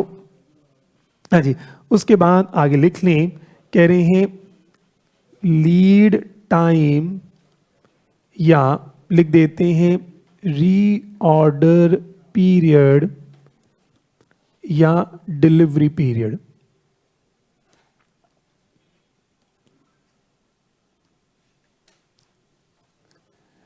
पेपर में कई बार आपको लीड टाइम लिख देते हैं, कई बार बोलते हैं रीऑर्डर पीरियड, कई बार लिखते हैं डिलीवरी पीरियड। ये क्या है, आपने जब ऑर्डर किया और सामान आने में कितना टाइम जो है लगता है। तो लिखें it is the time, it is the time gap between placing an order, between placing an order and receiving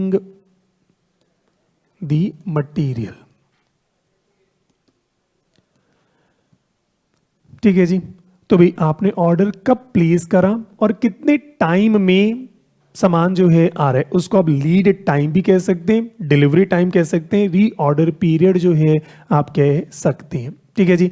अच्छा, पेपर में अगर आपको सवाल आए तो कौन से फॉर्मूले से आपको आंसर निकालना है, तो भाई वो डेटा पे डिपेंड करेगा। अगर आपको मैक्सिमम यूसेज गिवन हो, मैक्सिमम लीड टाइम गिवन हो, इस फॉर्मूले से निकाल देना। अगर आपको एवरेज गिवन हो, मिनिमम स्टॉक गिवन हो, इससे निकाल देना। और अगर दोनों ही गिवन हो तो किससे निकालोगे, तो मैं कहूंगा हम इससे निकालेंगे, क्योंकि मिनिमम स्टॉक अगर आपको ऑलरेडी गिवन है तो हम फर्स्ट फॉर्मूला जो है यूज करते हैं। ठीक है, तो लिख लो, मैं लिखवा देता हूं। तो कह रहे हैं स्टार मार्क कर लो, कह रहे हैं if safety stock if safety stock is given in the question, if safety stock is given in the question, comma, then we will use first formula. तो अगर सेफ्टी स्टॉक गिवन है, इसका मतलब जो एंटरप्रेन्योर है वो कह रहे हैं मैं अपना एक रिजर्व बनाकर चल रहा हूं, फिर तो बात ही खत्म हो गई। रिजर्व किसका था? एबनॉर्मल का ही था। तो फर्स्ट फॉर्मूले से जो है अपन चलेंगे, use first formula, otherwise use second formula.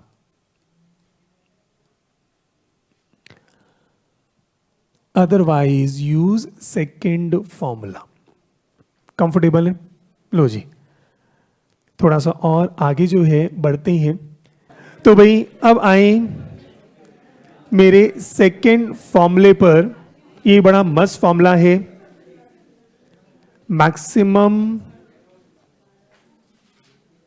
Maximum stock level. देखते हैं क्या ये फॉर्मूला आप बना पाओगे या नहीं बना पाओगे। लो जी, पहला फॉर्मूला रीऑर्डर लेवल, समझ आया अच्छे से। अब आते हैं सेकेंड फॉर्मूला, ध्यान से समझना, मैक्सिमम स्टॉक लेवल। बहुत इंपॉर्टेंट फॉर्मूला है मैक्सिमम स्टॉक लेवल। इस बात को समझें, हमने आटे की ही बात करते हैं तो हमने रीऑर्डर लेवल, हमने आटे का मान लो निकाला 2 kg, या हमने 3 kg किया, मान लो 2 kg नॉर्मल था, 1 kg का रिजर्व जो है मैंने रखा, ठीक है जी। तो मेरा रीऑर्डर लेवल वो कितना आ गया? 3 kg। मैंने EOQ अपना निकाला, मैं जब भी आटा ऑर्डर करता हूं कितना करता हूं? 10 kg, ठीक है जी। तो भाई 3 kg का रीऑर्डर लेवल था, जैसे ही 3 kg आया तो मैंने 10 kg का मेरे को ऑर्डर जो है करना है। तो 10 kg का ऑर्डर करूंगा तो ये कितना हो गया? 13 kg जो है आ जाएगा, ठीक है जी। सवाल ये है मैक्सिमम स्टॉक लेवल। अब मेरे को कंटेनर खरीदना है या मुझे गोडाउन लेना है, ये 13 kg भी हो सकता है, 13 टन्स भी हो सकता है।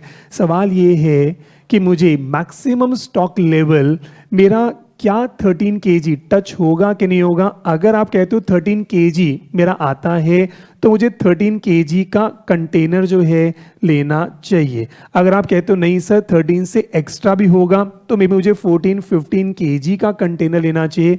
और आप कहते हो सर मैं री ऑर्डर कर रहा हूँ 3 kg पर, 10 kg ऑर्डर करता हूँ पर सर कभी 13 kg एट ए टाइम आज तक नहीं होता। तो आज तक नहीं होता क्योंकि सर जब ये 10 kg आता है सर कुछ खत्म भी होता है, कुछ खत्म भी होता है। तो सर मेरे हिसाब से 11 kg अपने को जो है कंटेनर लेना चाहिए। आराम से आप सोचना, मेरे को उम्मीद है आप शायद फॉर्मूला बनाए। हम यहां पर निकालना चाह रहे हैं मुझे गोडाउन का स्पेस कितना रखना है या मुझे कंटेनर का साइज कितना रखना है। वही बात है, आटा भी पूरा आ जाए, ऐसा ना हो कि आटा आ गया मेरे पास स्पेस ही नहीं है, पर ऐसा भी नहीं कि मैंने गोडाउन बहुत बार रख लिया, आटा इतना ही है, इतना मेरा स्पेस वेस्ट जो है हो रहा है। और आपको दिल्ली या इंडिया की बात करें, प्रॉपर्टी के रेट बहुत ज्यादा है, तो अगर आपको गोडाउन लेना है तो कितने आपके एरिया को गोडाउन मुझे लेना है कि मेरा सामान भी सारा आ जाए, 100% ऑक्यूपेंसी हो जाए, ना तो वेस्ट हो, मिनिमम कैपिटल एम्प्लॉय करनी है, पर ऐसा भी ना हो जाए कि आटा आ गया और मैं उसको रख ही नहीं पा रहा, और ऐसा भी ना हो कि भी आटा रख भी दिया और मेरा स्पेस जो है अननेसेसरी वेस्ट जो है हो रहा है। तो भाई कोई मदद करे, मैक्सिमम स्टॉक लेवल क्या फॉर्मूला होना चाहिए? माइक दे। मैक्सिमम स्टॉक लेवल, हम कंटेनर कितने दिन, कितने कंटेनर कितने केजी का रखें? Sir average stock plus maximum, मतलब मैक्सिमम स्टॉक इन हैंड ले लेंगे जब EOQ आएगा। हाँ, EOQ है 10 kg। EOQ plus maximum stock level, मतलब मैक्सिमम स्टॉक लेवल जो हमारे पास रहेगा वो ले वही निकालना ना मैक्सिमम स्टॉक लेवल, ये मुझे निकालना है कितना मैक्सिमम स्टॉक लेवल होगा। मैक्सिमम स्टॉक इन हैंड मतलब जितना भी रह सकता है। हाँ वही निकालना है, मैक्सिमम स्टॉक कितना हो सकता है। Sir maximum stock in hand कितना है जब EOQ आएगा, वही मुझे निकालना है। हाँ मैं ये कह रहा हूं कि जब ये आएगा उस समय कितना हो सकता, वो मैक्सिमम ही मुझे निकालना है। तो EOQ plus average stock in hand. EOQ plus average stock in hand, average average होता है, बस यही सोचो मैक्सिमम कहां तक जा सकते हैं। हाँ जी, आराम से सोचें, आराम सोचें, मैक्सिमम कहां तक जा सकते हैं। माइक जो है उनको दें। Sir EOQ plus reorder level जो आएगा, उन्होंने कहा sir 3 kg plus 10 kg। Sir सीधी सी बात है, इन्होंने कहा सर रीऑर्डर लेवल पर हमने sir reorder quantity, reorder level पर रीऑर्डर क्वांटिटी, सर सीधी सी बात है 13 kg का हमें जो है रखना चाहिए। कितने बच्चे इनकी बात से सहमत हैं? सर हमें हमेशा 13 kg का जो है रखना चाहिए। सर रीऑर्डर लेवल हम 3 kg पर ऑर्डर करते हैं, 10 kg ऑर्डर करते हैं, सर 13 kg जो है करना चाहिए। ऑनलाइन में आ रहा है sir reserve plus EOQ minus average usage. अच्छा ऑनलाइन में आ रहा है सर, ये तो आया पर सर इसमें से कम करें। सर 3 kg 10 kg आया, पर सर जब तक ये आया वो कह रहे हैं सर एवरेज यूसेज अभी आपने सिखाया इनटू में एवरेज लीड टाइम। तो भाई ये ऑनलाइन से आंसर जो आ रहा है कि सर जब तक ये आता है सर कुछ कम भी तो होता है, कुछ कम भी होता है। तो सर वही बात है, जब तक ये आया, जब तक आया ऑन एन एवरेज कितना यूज हुआ और आने में कितना टाइम जो है लगा, सर उतना माइनस कर लो, वो मेरा क्या हो जाएगा, मैक्सिमम स्टॉक लेवल जो है आ जाएगा। तो कितने बच्चे इस फॉर्मूले से सहमत हैं? कई सारे बच्चे इससे भी जो है सहमत हैं। थोड़ा सा और सोचो, उधर माइक दें। सा सेफ्टी स्टॉक भी रखना चाहिए, सेफ्टी अगर स्टॉक दिक्कत हो जाए तो आगे मैक्सिमम। अरे नहीं सर, मैं कह रहा हूँ ना 13 किलो से थोड़ा सा ऊपर होना चाहिए, 14-15 के आसपास। देखो वो चीज तो आपको बार बार कहना, आप क्या कह रहे हो सर, अगर ये 13 kg है सर आप 20 kg का कंटेनर लो, आप तो 200 कंटेनर ले लो। बात वही है, जितना ज्यादा लोगे आपकी कैपिटल ब्लॉक हो रही है। क्या जरूरत है, सवाल वहीं पर आ रहा है, क्या जरूरत है, सवाल सारी स्टोरी वही है। यही तो कॉस्टिंग में सिखाना है कि जितनी जरूरत हो वहीं तक आप अपने आप को सोचें।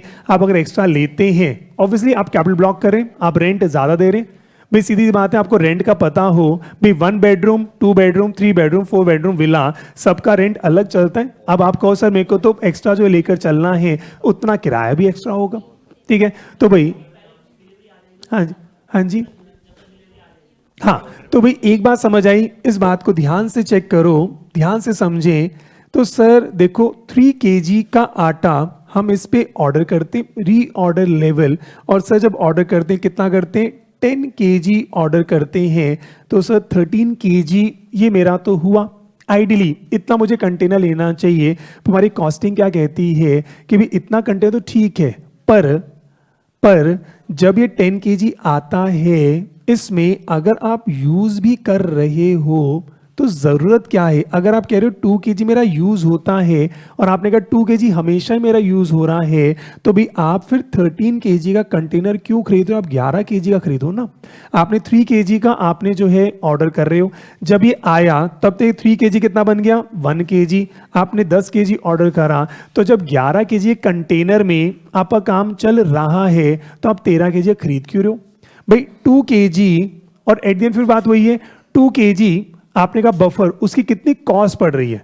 कई बार होता है ना, आप मार्केट में गए 11 kg कंटेनर और 13 kg कंटेनर सेम प्राइस पर है तो 13 kg ले लो। और अगर 11 kg और 13 kg में हजारों रुपया लाखों रुपए का फर्क है, बात वही आ रही है। मैंने कहा ना भी आपको 11 गज का लेना है या 13 गज लेना है या 11,000 स्क्वायर फीट लेना है 13,000 स्क्वायर फीट लेना है, सारी बात पैसे की है। हम कह रहे हैं क्वालिटी कॉम्प्रोमाइज नहीं करनी, क्वालिटी कॉम्प्रोमाइज मत करो, पर अगर 2 पैसे बचते हैं आप पैसे जो है बचाओ, ठीक है। और तब उन्होंने कहा reorder level plus reorder quantity ये आया, पर उन्हें फिर कहा एवरेज मत करो, मिनिमम। ये बात बिल्कुल क्लियर हो गई। उन्होंने कहा देखो वही बात है, अगर माइनस करना है आप यहां पर minimum usage minimum lead time पर आ जाओ। ये बात समझ आती है। हमने कहा देखो नॉर्मली तो हम 1 kg यूज करते हैं, नॉर्मली 1 kg यूज करते हैं, कभी कभार डिनर पे भी तो जाते हो बाहर, आपका बर्थडे आ गया, बाहर चले गए, उस दिन घर पे आटा यूज नहीं हुआ, ऐसा भी हो सकता है। तो आपने कहा मिनिमम कितना यूज होता है, आपने कहा सर मिनिमम 0। सर हम छुट्टी पर चले गए, आटा यूज उस दिन नहीं हुआ, तो आपको फिर कितना खरीदना चाहिए, 3 + 10, 13 kg का ही आपको रखना जो है चाहिए। भाई आपने कहा सर मिनिमम मेरा 0 है, सर हम संडे को सारे ही बाहर चले गए, हमने आटा ऑर्डर कर दिया, मंडे तक आया, संडे को हमने खाना बाहर ही खाया, तो आपको कितना करना चाहिए, 3 + 10, 13 करना चाहिए। पर ऐसा भी हो सकता है सर हमारे घर की परंपरा है, हम घर कभी भी खाली नहीं छोड़ते, सर हम एक जॉइंट फैमिली में जो है रहते, हमारे घर में दादा दादी भी जो है रहते हैं, तो कल को हम अगर बाहर जाते हैं तो हमारे ताऊ जी घर में रहते हैं, ताऊ जी और बाहर जाते हैं, हम घर में रहते हैं, तो सर घर में हमारे दादा दादी हमेशा रहते, सर घर में आधा kg तो यूज होता ही होता, आधा kg तो यूज होता ही होता है, और सर एक दिन तो लगता ही लगता है। तो अगर इतना भी आ गया, मैं तो बिल्कुल मिनिमम पर आ जाओ, तो मैंने कहा ठीक है, फिर 13 की जगह आप 12.5 kg का कंटेनर जो है लो। अगर आपका पैसा बचता है, हम आपको वही सिखा रहे हैं, पैसा बच सकता है, क्वालिटी कॉम्प्रोमाइज नहीं होनी चाहिए, इसलिए मैंने कहा बिल्कुल मिनिमम पर आ जाओ। अगर आपको लगता है मिनिमम बिल्कुल 0 भी है तो 13 kg लो, आपको लगता है मिनिमम 1 kg यूज होता है तो आप 12 kg ले लो, आपको लगता है मिनिमम 2 kg यूज होता है तो आप 11 kg ले लो। हमने कहा था ये मिनिमम पर आ जाओ, ये सब आपको डिसाइड जो है करना है। पूरे इस सब्जेक्ट में जो गाना आपको एंटरप्रेन्योर बना रहे, बेफिजूल का खर्चा नहीं करना, ये आपको समझा रहे, पर at the same time quality से भी कॉम्प्रोमाइज जो है नहीं करना, और कुछ भी नहीं। यही तो मैं कहता हूँ, यही तो सीए की जान है, और यही शायद आपको जो है ना एंटरप्रेन्योर बनाने का तरीका है कि बिजनेस कैसे करना है, कम खर्च करके आपका रिटर्न बेस जो है आ जाना चाहिए। ठीक है, तो भाई लिख लो मैक्सिमम स्टॉक लेवल, तो भाई it is the highest, it is the highest inventory level, it is the highest inventory level which the organization could achieve at any point of time। ऐसा कभी ना हो कि स्टोरेज की जगह खत्म हो जाए, वो हम नहीं चाह रहे। क्वालिटी कॉम्प्रोमाइज तो करना ही नहीं है, पर हमने कहा पर हाँ बेफिजूल की हम इन्वेस्टमेंट या हमें खर्चा भी जो है नहीं करना। और तभी शायद समझ आया, और कोशिश वही करें मैक्सिमम स्टॉक लेवल।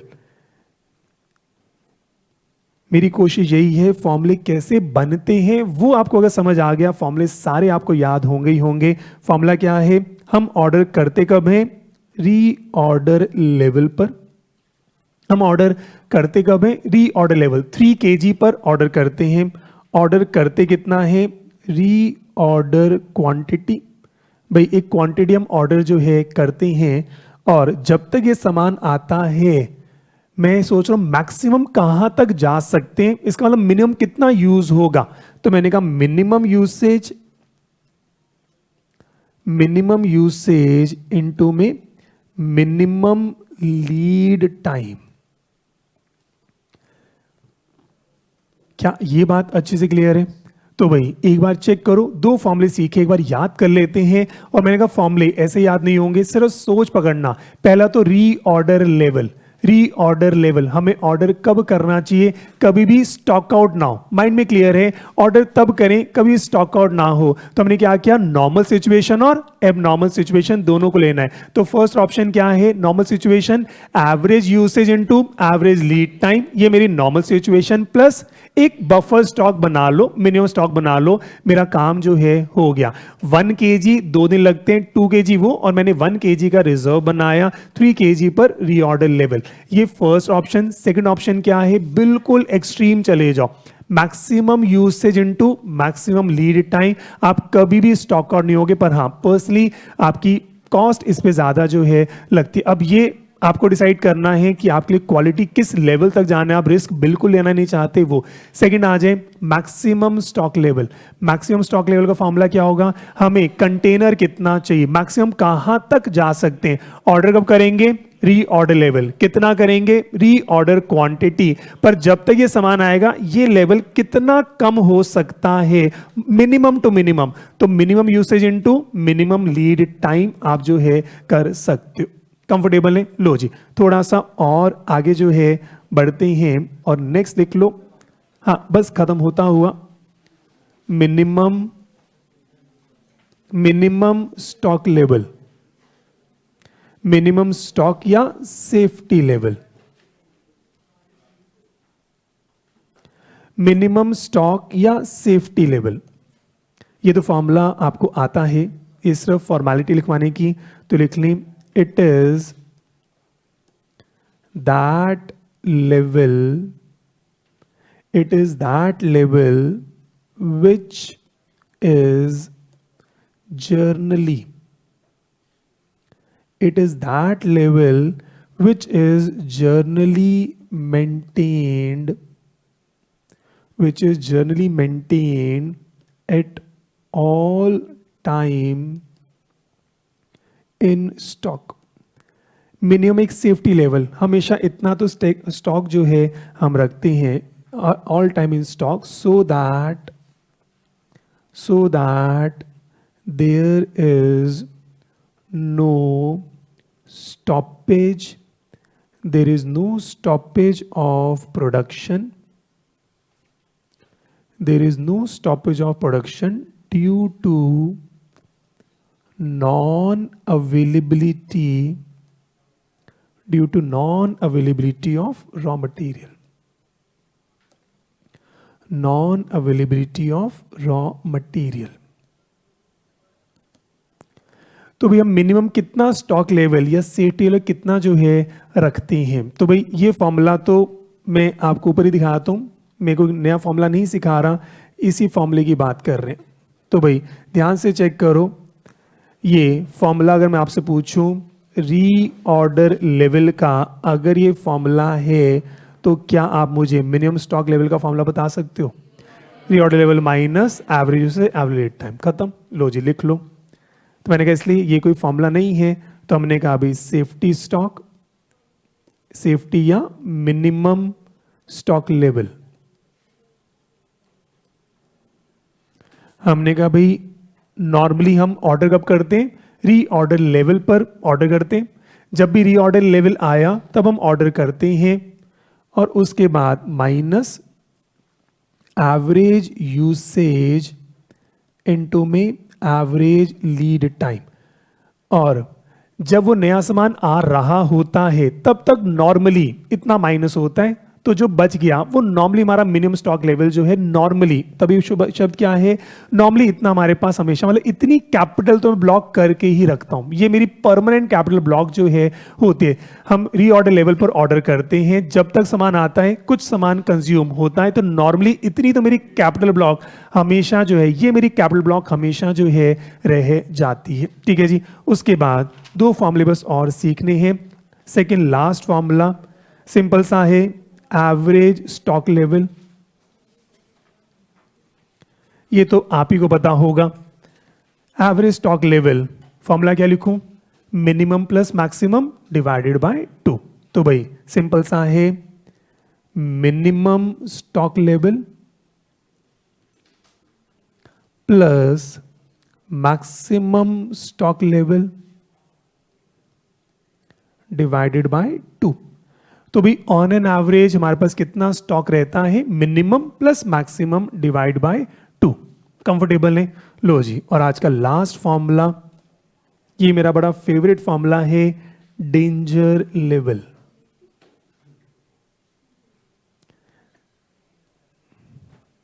जैसे इस समय डेंजर लेवल पर हूं, आप अपनी पेशेंस को लेकर बैठे हैं, सर अगर आप आपने और पढ़ाया तो मुझे पता है मैं इस समय डेंजर लेवल पर हूं। ठीक है, तो डेंजर लेवल पर मैं कोई टॉपिक बस साथ में कोई फ्लो में खराब ना हो जाए, तो डेंजर लेवल, इस बात को ध्यान से समझना। डेंजर लेवल आप ही के एक्सपीरियंस पर चलते हैं। पेट्रोल की टैंकी, तो भाई पेट्रोल की टैंकी पहले पूछ लेते हैं, अभी कितने ऐसे बच्चे हैं जो बाइक स्कूटी कार ड्राइव करते हैं? अच्छा, ऑलमोस्ट सारे। तो फिर शायद अब आप समझ पाओगे। तो भाई मैक्सिमम लेवल फुल, यहां पर लिखा होता है फुल, मिनिमम लेवल यहां पर होता है empty. Maximum level, minimum level, और उसके बाद एक लेवल आता है डेंजर लेवल। और डेंजर लेवल ऐसा है कि वो चीख चीख कर दिखाता भी है। आपकी शायद बाइक में, गाड़ी में लाइट भी ऑन हो जाती है कि आपका अगर ध्यान नहीं गया हो, वो कह रहे हैं आप इतने बिजी लोग हैं कि आप ड्राइव करें, ध्यान ही नहीं जा रहा कि पेट्रोल खत्म हो रहा है, तो लाइट भी ऑन हो जाती है कि आपको चिल्लाकर बोल रहे भाई क्या कर रहा है, थोड़ी इज्जत गाड़ी की जो है करो। ये है डेंजर लेवल।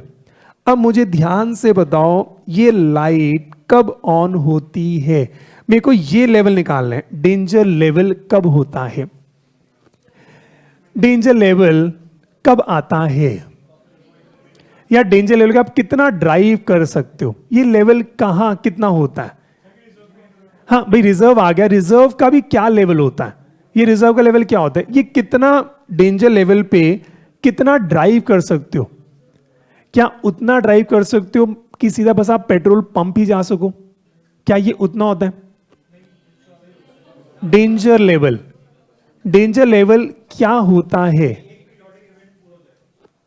एक periodic event,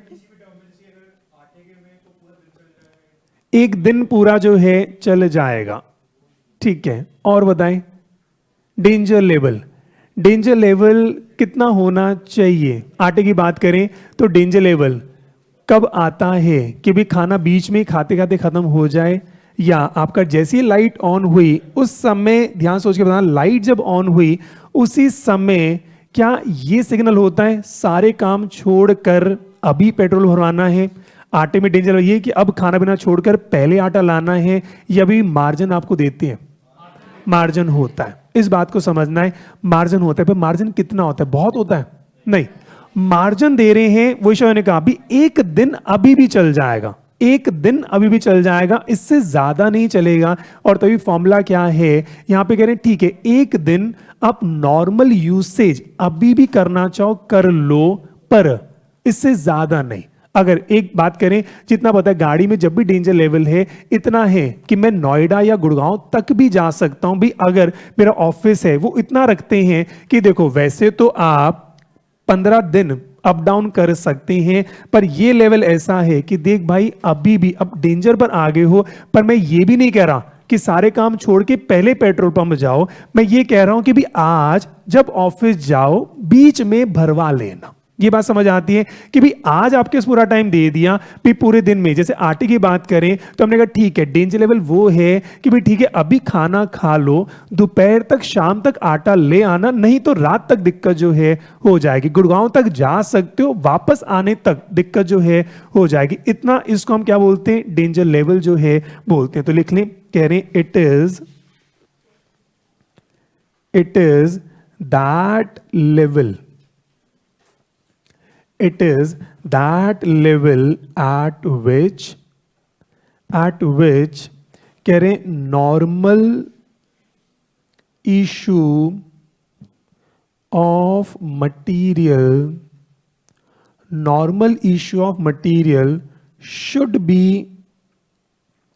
should be stopped and only emergency issues should be made.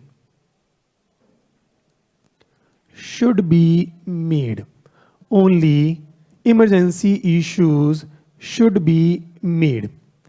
तो हमने कहा भाई आइडली बात वही है कि भाई अगर आपकी स्कूटी बाइक अगर रिजर्व में आ गई है तो कह रहे देखो अगर आपका घूमने फिरने का है एक बार उसको छोड़ दो, हाँ जो इंपॉर्टेंट है अभी भी मना नहीं कर रहे वो कर लो, पर इस पॉइंट पर अब अपना पेट्रोल भी भरवाना जो है शुरू करें। और इसका फॉर्मूला डेंजर लेवल, इसका फॉर्मूला कह रहे हैं इमरजेंसी लीड टाइम। अगर इमरजेंसी हो जाए तब भी कितने टाइम में आटा पेट्रोल या वो सामान आ सकता है?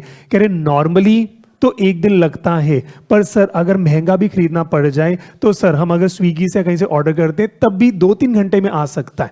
तो कह रहे हैं भाई अगर वो 2-3 घंटे में आ सकता है, इमरजेंसी में कहां तक पहुंच सकते हो, तो भाई उतने टाइम तक का हम आपको रिजर्व अभी भी दे रहे हैं। और उससे भी क्या कह रहे हैं, आप एवरेज यूसेज कर लेना। अगर 3 घंटे का टाइम है तो कोई दिक्कत नहीं, 3 घंटे का हम आपको मिनिमम नहीं कह रहे, हम अलार्म लगा रहे हैं एवरेज पर आपको बोल क्या रहे हैं, देखो एवरेज पर करोगे तो 3 घंटे में खत्म हो जाएगा, मिनिमम पे चलना। पर अगर यहां पे मिनिमम लिख देते इसका मतलब क्या था, अब तो सारे काम छोड़कर पहले आपको भरवाना पड़ेगा, इसलिए थोड़ा सा स्टॉक एक्स्ट्रा दे रहे हैं। इसलिए यहां पे शब्द क्या है, एवरेज, कि भी एवरेज कंजम्पशन पे भी चल लो। हम आपको एकदम से अलार्म नहीं कह रहे, पर हाँ बात वही है, अलार्मिंग सिचुएशन तो आ चुकी है, अलार्मिंग सिचुएशन आ चुकी। अगर आपकी एवरेज यूसेज है नोएडा तक जाने की तो बस नोएडा तक ही जा पाओगे, वापस नहीं आ पाओगे। इसलिए भी कोशिश करो, अगर नोएडा अवॉइड कर सको तो अवॉइड करो, या रास्ते में पेट्रोल भरवा लेना, इमरजेंसी लीड टाइम। पर हाँ हम आपको एवरेज तो दे रहे हैं, पर ये अलार्मिंग सिचुएशन है तो ठीक है, ऑफिस तक जाते थे बीच में कोई ना कोई पेट्रोल पंप आ जाएगा, भरवा जरूर लेना। हम ये नहीं कह रहे पहले पेट्रोल पंप पे भरवाना, बीच में 10 पेट्रोल पंप आ जाएंगे, किसी एक से जरूर जो है भरवा लेना। क्या ये बात अच्छे से क्लियर है? एक बार सारे फॉर्मूले याद कर लें। लो जी फॉर्मूले सारे कंप्लीट हो गए, पर एक सवाल जो है करेंगे, तो एक बार फॉर्मूले सारे याद, सवाल सिर्फ 2-3 मिनट लगेंगे, सवाल आपको अच्छे से हो जाएगा। तो एक बार जल्दी से, पहला फॉर्मूला क्या है, reorder level. Reorder level formula क्या होता है, average usage into average lead time plus minimum stock level. और दूसरा फॉर्मूला क्या है, maximum usage into maximum lead time. दूसरा मेरा कौन सा है, maximum stock level. Maximum stock level ये मेरा कौन सा आया, रीऑर्डर लेवल, रीऑर्डर क्वांटिटी पर जब तक ये आएगा minimum usage into minimum lead time. याद हो गया। फिर नेक्स्ट कौन सा है, मिनिमम स्टॉक लेवल, वो क्या होगा, reorder level minus average usage into average lead time. Next कौन सा है, average stock level, minimum plus maximum divide by 2। और लास्ट कौन सा है, डेंजर लेवल। डेंजर में ध्यान रखना, एवरेज तो दे रहे हैं, इनटू में इमरजेंसी लीड टाइम। एक छोटा सवाल बस करा रहा हूं, पर हाँ नेक्स्ट क्लास में इसी पर बहुत सारे सवाल करेंगे। सिर्फ एक आखिरी सवाल आज का, एग्जाम्पल नंबर 1 कह रहे हैं कंप्यूट, कि भी जितना पढ़ाया बस आपको याद हो जाए। Compute various stock levels from the following.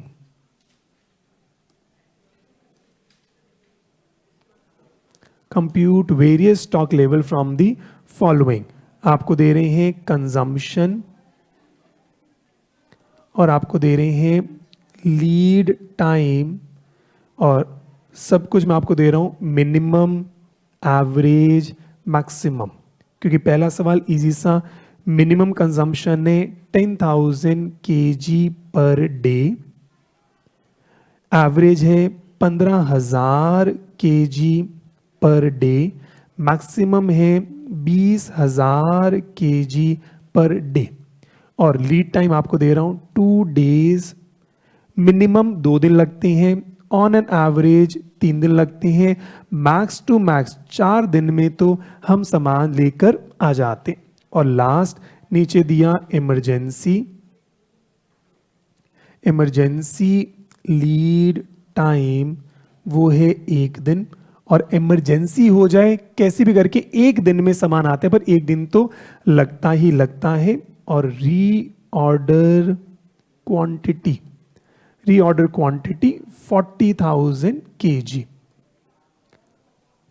Reorder quantity 40,000 kg। Normally paper में सही बताऊं यही सवाल आता है, पर हम मुश्किल सवाल तक जाएंगे, पर पेपर में यही सवाल आता है। तो फटाफट से अब मुझे बताओ, पहला रीऑर्डर लेवल कौन सा फॉर्मूला यूज करोगे, फॉर्मूला 1 या फॉर्मूला 2? फॉर्मूला 1 या फॉर्मूला 2? क्या आपको सेफ्टी स्टॉक गिवन है? नहीं, तो मेरे को फॉर्मूला 2 यूज करना है, मैक्सिमम यूसेज इनटू में मैक्सिमम लीड टाइम। तो बताओ जी मैक्सिमम यूसेज कितना, 20,000 kg, मैक्सिमम टाइम कितना, 4 दिन, तो भी कितना हो गया 80,000 kg। बताओ एक नंबर हो गया। 5 नंबर का सवाल आता है 1 मार्क ईच, 5 फॉर्मूले आपसे पूछे। सेकंड आपसे पूछेंगे मैक्सिमम स्टॉक लेवल, हमें कंटेनर कितना रखना चाहिए। फॉर्मूला क्या होगा, रीऑर्डर लेवल पर ऑर्डर करेंगे, कितना ऑर्डर करेंगे, रीऑर्डर क्वांटिटी ऑर्डर करेंगे, और मैक्सिमम जानेंगे कितना मिनिमम यूज होगा, तो मिनिमम यूसेज इनटू में minimum lead time.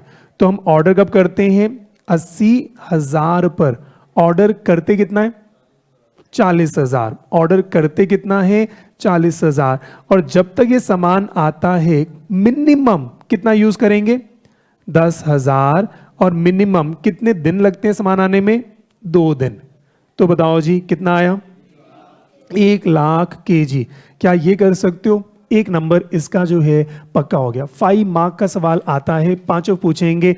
Reorder level हुआ, मैक्सिमम लेवल हुआ, फिर थर्ड बताओ कौन सा है, minimum level, minimum stock level, minimum stock level. नहीं पीछे देखना नहीं, फॉर्मूला याद करके बताओ, फॉर्मूला खुद बताओ, फॉर्मूला क्या होगा, रीऑर्डर लेवल। इस समय ऑर्डर करते हैं और जब तक सामान आता है तब तक नॉर्मली एवरेज हम कितना यूज कर लेते हैं, और एवरेज लीड टाइम। तो हम ऑर्डर कब करते हैं, 80,000 पर, 80,000 पर ऑर्डर करते हैं। जब तक सामान आता है, जब तक सामान आता है तब तक हम नॉर्मली कितना यूज करते हैं, 15,000 पर डे के हिसाब से 3 दिन नॉर्मली लगते हैं। तो मेरा मिनिमम लेवल कितना आ रहा है, 35,000 kg। ये मेरा कैपिटल ब्लॉक्ड है, 35,000 kg पर मेरी कैपिटल ब्लॉक हमेशा रहती जो है रहती है। 3 नंबर पक्के हुए। चौथा number average stock level, average stock level. ये तो सबसे आसान, complementary, minimum plus maximum divided by 2। मिनिमम कितना है 35,000, मैक्सिमम कितना है 1,00,000, डिवाइडेड बाय 2 करें तो बताओ कितना आ रहा है, 67,500 kgs। 4 नंबर पक्के हो गए। और हमारा आज का आखिरी डेंजर लेवल, क्योंकि इस समय तो आप भी अब पढ़ना नहीं चाहोगे, तो डेंजर लेवल पर हम आ गए हैं। तो डेंजर लेवल बताओ जी, डेंजर लेवल क्या होगा, इमरजेंसी लीड टाइम। बस ध्यान रखना मल्टीप्लाई किसे करूंगा, एवरेज से। बस ध्यान रखना यहाँ पे एवरेज आते हैं, मिनिमम नहीं। अगर मिनिमम हो गया तब तो बिल्कुल ही फंस जाएंगे। मिनिमम का मतलब सब काम छोड़कर पहले आटा लेना है, पहले पेट्रोल भरवाना है, इसलिए रखते एवरेज पर है। रिजर्व पर आ गया है पर माइंड में है, अब फटाफट भरवा लेना। और इमरजेंसी कितना है, 1 दिन। एवरेज यूसेज कितना है 15, एवरेज यूसेज कितना है 15। तो भाई 15,000 kg पर डेंजर लेवल आ गया मार्केट से। कैसी भी करके अब महंगा खरीदना है खरीदो, पर सामान आप जो है खरीद लेना। कंफर्टेबल है आज के लिए। आई होप सारा समझ आ गया होगा। हमने बहुत इंपॉर्टेंट टॉपिक जो है कवर कर लिए हैं। अब इजी टॉपिक बाद में क्लास में शुरू करेंगे। तो आज के लिए इतना ही। Thank you so much. Keep smiling, god bless you and I love you all. Bye bye.